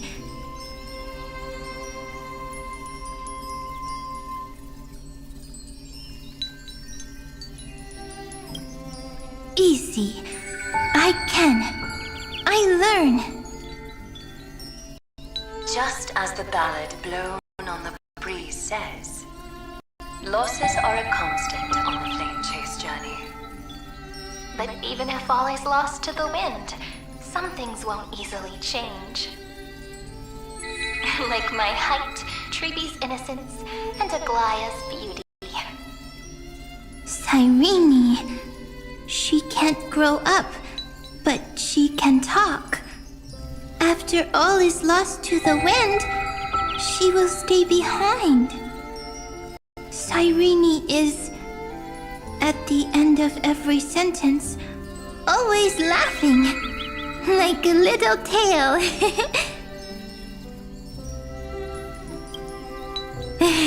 Simple. Got it. I promise you, the pain will pass in the blink of an eye. All right, let's not make things so gloomy. What we're about to embark on is the true hero's journey, so... Come on, cheer up a bit, okay? Cyrene was crying when she was born. Fragile, transparent, like a crystal. Cyrene was smiling when she said goodbye. Soft, pink, like a flower.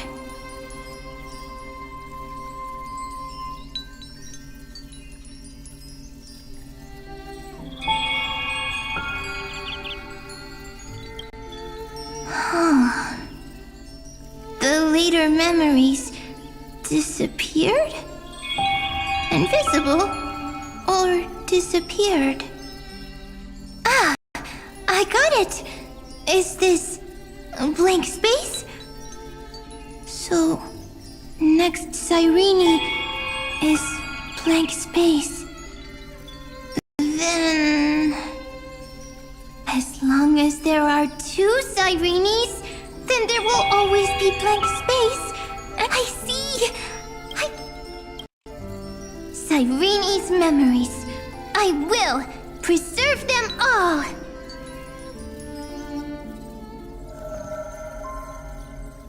So weird.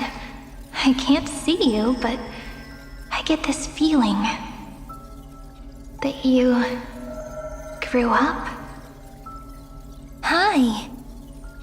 Miss me yet? It just feels like you are a bit more mature. Yes. Mature. Beautiful. Like you. Now, I can listen, talk, read, and write. I can dance. I can sing. Also, I can tell stories. Storytelling is what makes Cyrene, Cyrene. So, I'm going to tell you stories today. A story I wrote myself. Quick, sit down. It's almost as if I can understand your words now. The things you say are very cute. Once upon a time, there was a flawless crystal flower that sparkled with light, like Peach's every story. How beautiful would the heart of such a brilliant flower be? A little fairy was curious and wanted to know. But it looked and looked only to find the crystal flower flawless. Round and round they went, seeing only their own reflection. In that case, they should work hard to learn more.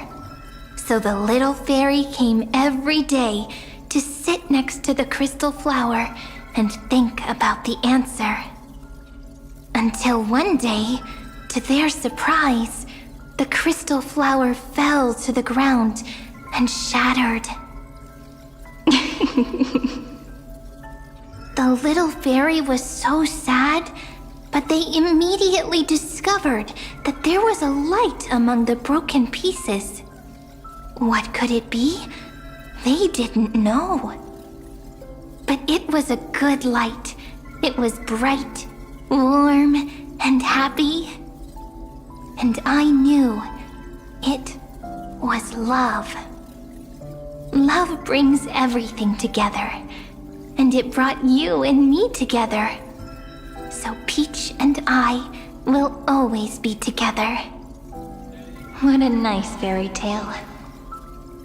I'm giving it to you. Peach likes beautiful things, can write stories, and can tell lovely tales. I hope to turn it into a story we write together. Okay, then I'll probably make a small adjustment to suit my tastes. I'm thinking that when the flower broke, the little fairy would instead see nothing on the ground. Then it would understand that the flawless crystal flower doesn't actually have a heart, nor does the flower understand what love is. Doesn't have a heart? Doesn't understand love? Why? It's simple. If the flower lets the little fairy into its heart, then it would have to include the fairy's impurities and would no longer be flawless.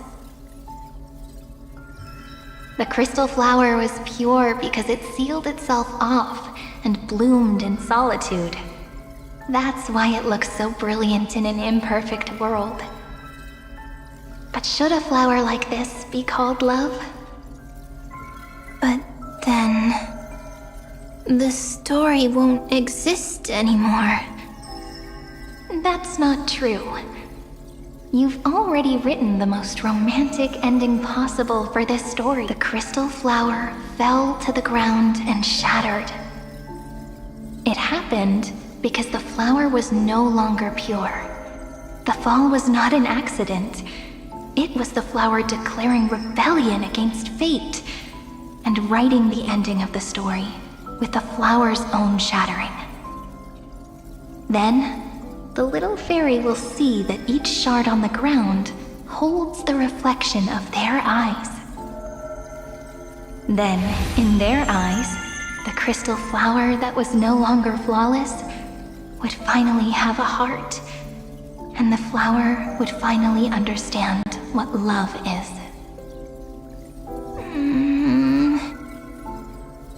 Peach's words, I don't understand. Is it because I still don't understand love? But it's fine. I can learn. Right. Query Cyrene.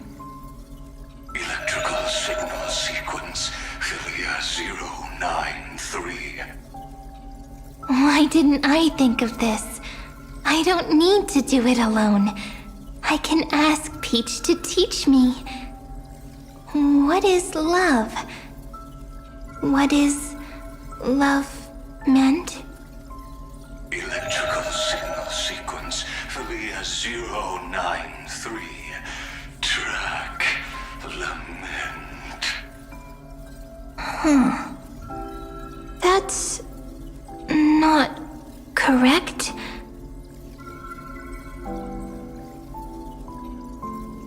The developmental trend origins of the erudition have nothing to do with creating a consciousness.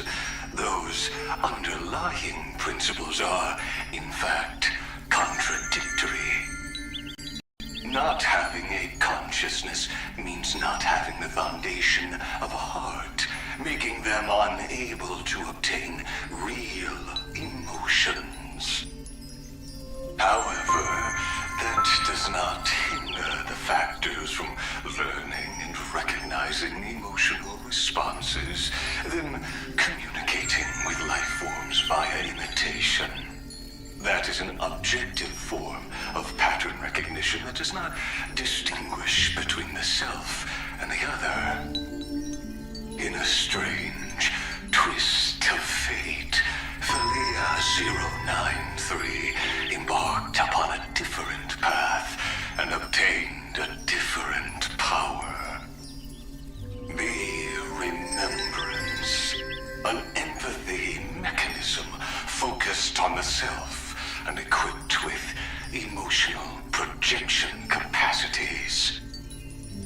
Lament was the factor closest to this form of behavior. Perhaps that was why she was chosen. The daughter of Ide Silicii. I am very true to my name. My lament is a type of compassionate pain that is weak, powerless, and only targeting myself. But now, my good friend, I want to tell you that it's the most romantic force in the world. Sometimes it's loneliness and unease. It's knowing that this world is not gentle, yet wanting to be seen in a more beautiful form by the world. Sometimes it's unwillingness and regret. It's knowing that the past is full of pain, yet wanting to remember the past in a more beautiful way. And sometimes it's a bottomless well of hurt, a destruction that can stain the entire world. I bid farewell to this beautiful world, unwilling to become the Black Tide's vessel. For while the end of hatred is a blazing inferno, lament can drown out everything in muted silence. It's so unreasonable, isn't it? Yet when hatred drove everything apart, and love did not yet exist in this world, only lament, the first emotion that fought against the pain of separation, could stall the destruction steps. Then, it would catch up to that journey where all is lost, carefully picking out stories and writing them down in trepidation.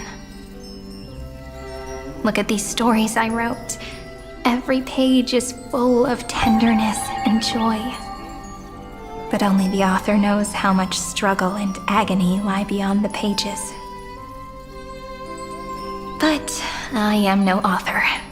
I'm a girl who'll never get to grow up. I only tell stories that people like to hear. In them, the world tucks away its scars and smiles for all to see. My entire life spent inside this little story. I can't wipe away my tears, and I can't bring the world victory. But maybe, in these unchanging retellings of the story, my lament might be able to touch upon the divine and reach their tender heart at some point. I hope that what flows out from that cut will not be blood, but a tear, warm and wet. And that tear would fall and create the first ripples. Then, people would see every beautiful thing reflected in that ripple. It'll be all the remembrances within this story.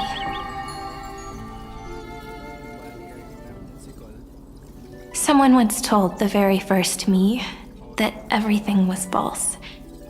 That the only life in Emphorius was a great catastrophe, nurtured using the world as a factor. But how could a dream feel so real? That's why I didn't agree with him. But Peach, I didn't understand a word you said since just now. Everything was false? But you're standing right here. It's all a dream? But I haven't learned how to dream. Indeed. That's why I believe all this is real. The moment the crystal pet, genuine shiver, that's the mover of life. Formatting progress 23.815%. In the poem offered to you, every Cyrene would write down a beautiful new world with stars and flowers. And when I looked up at the sky in this cycle, I saw a shooting star and a dash of the remembrance's pink. I believed that must be the color of dawn. You shall fade when the flowers bloom. For every ending begets a beginning. Looks like it's time to say goodbye. Are you leaving, Peach? It's okay. I'll wait for you to come back. I'll study really hard about what you taught me today. Right. I still haven't told you what love is.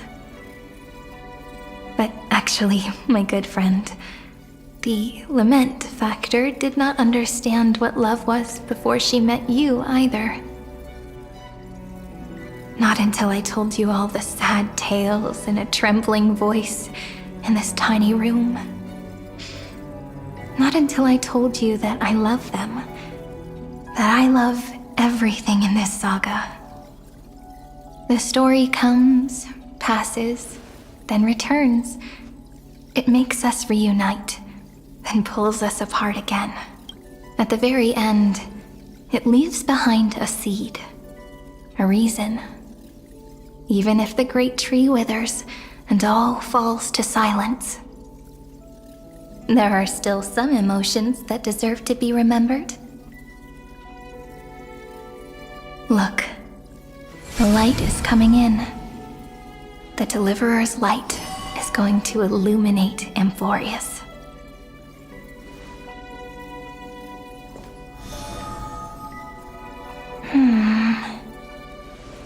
I still don't get it.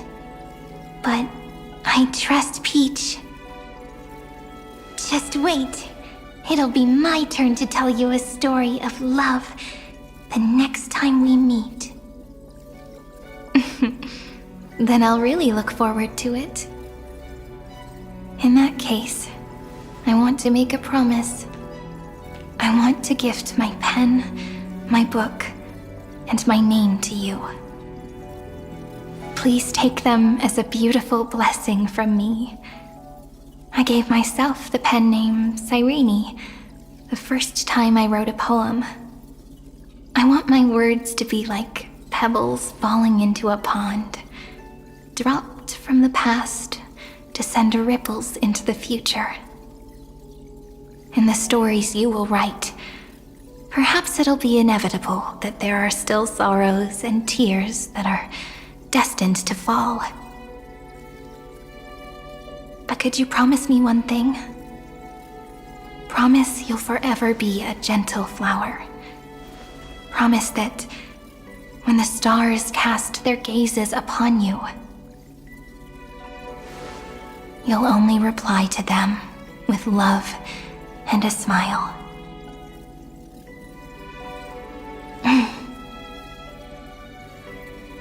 Of course. This will be a romantic story like none that has come before. You think so too, right? I'll read and you'll listen, like how flowers always bloom then wither. I shall welcome my own decay becoming nourishment for the next flower's bud. While you will depart and hold that final star, planting a boundless sea of flowers on the final page with her. And our stories will be lying silently among the flowers, like every ripple of remembrance. And they shall become the epic known as I've Written.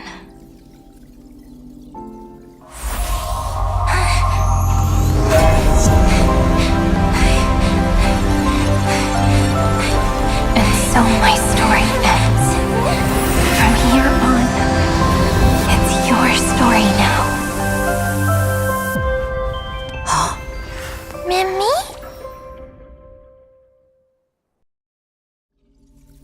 Mimi? Ma'am? Me? Ma'am. Mimi. Mimi? Ma'am. Ma'am. Ma'am. Mimi. Ma'am. So, the light that tore through the chaos illuminated my memories. I turned into a little fairy from the stories and met you. Yet, I forgot everything. But I'm still so happy. I caught that star, didn't I?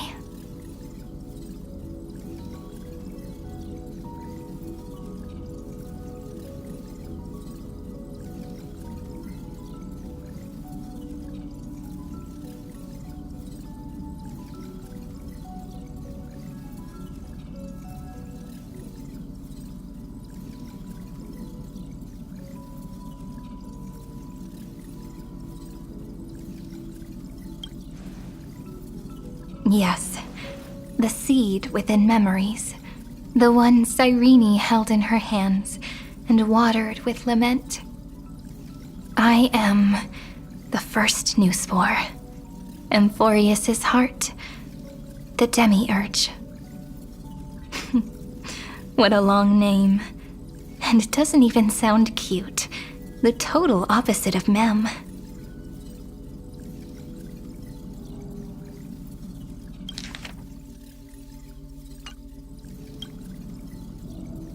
I'm sorry. I don't know. If I don't even want to believe in the answer, then how am I supposed to answer you?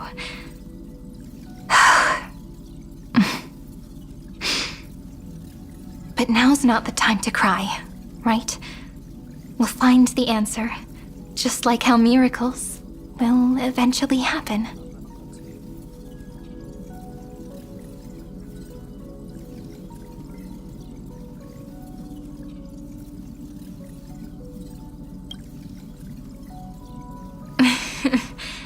Do you remember that I was also worried about this when we first set out?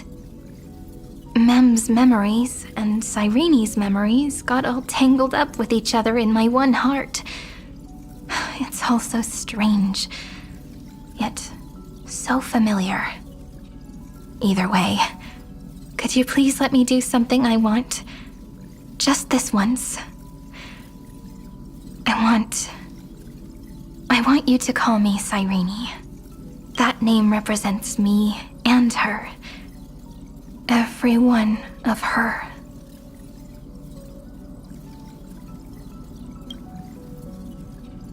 Thank you, friend. Your kindness is always just right. Life is a poem full of farewells.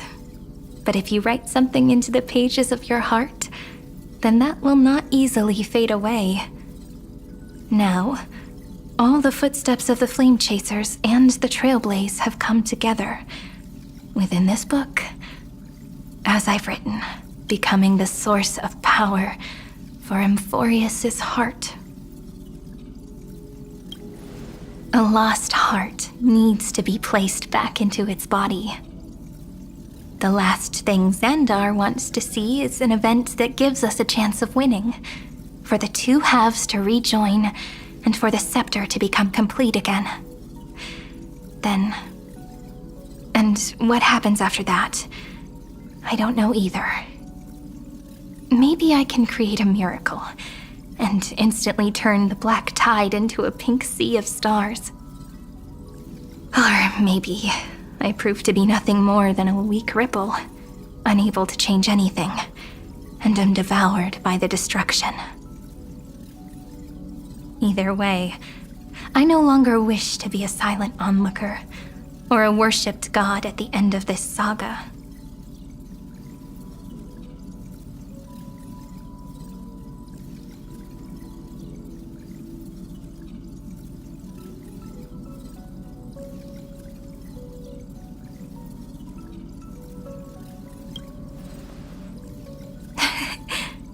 That way, I can also put aside all my worries and truly become Cyrene.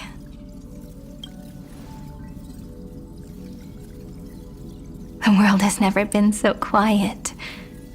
It's so good.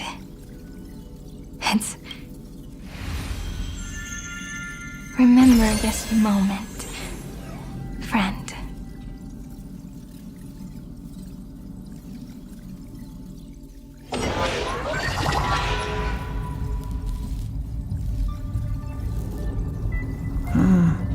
So the Demiurge managed to fool everyone, including themselves. Philia 093 persevered for 30 million cycles and tirelessly gave the Demiurge memories of Amphorius. Only because the god in her dreams left a sliver of hope, making her believe that a grown Demiurge would be able to fight against their other half, Iron Tomb. Then, Philia 093 completed her final sacrifice, turned into a strand of memory, and completely dissipated. Meanwhile, the other Stellaron brought here by the Astral Express resonated with the contaminated scepter and attracted the naive Demiurge to them.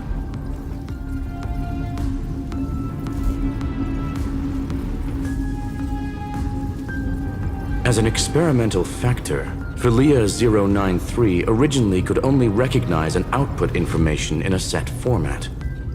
However, the power of the remembrance and the memory of over 30 million sacrifices enabled her to complete an unprecedented feat.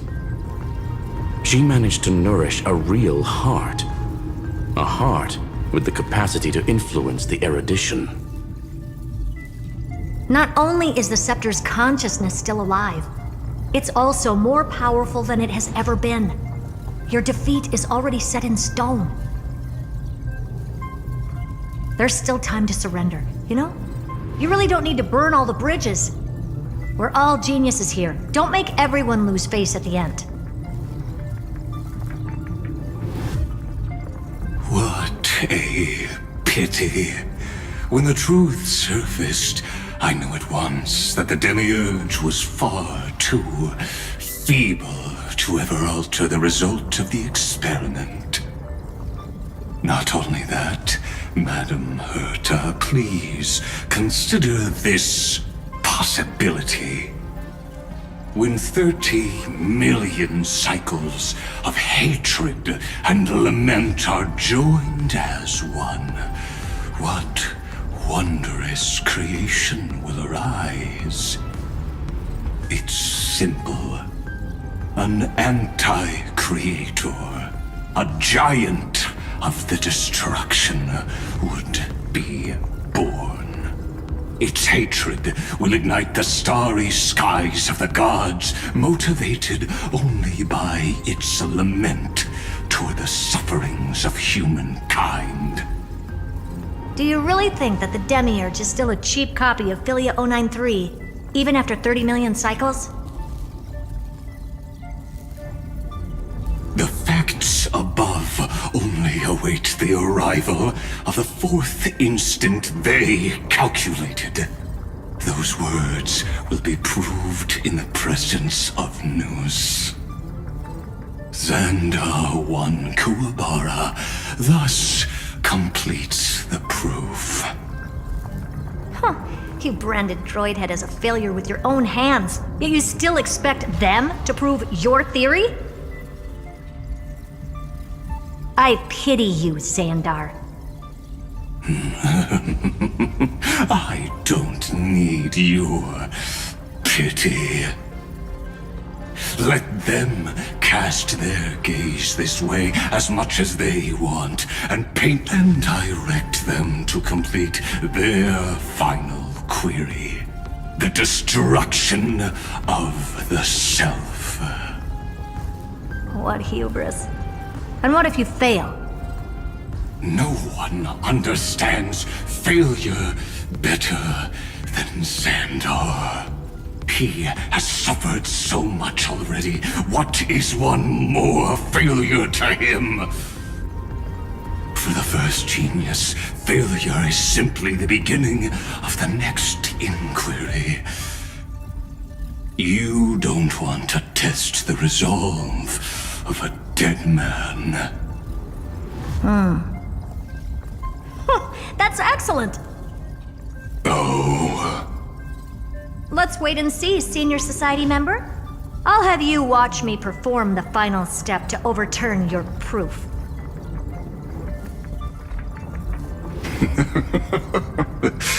I'm all ears. It's my topic, so stay out of it. Be quiet and let me borrow your head. Let's go, Screwy. We're gonna break Iron Tomb's seal.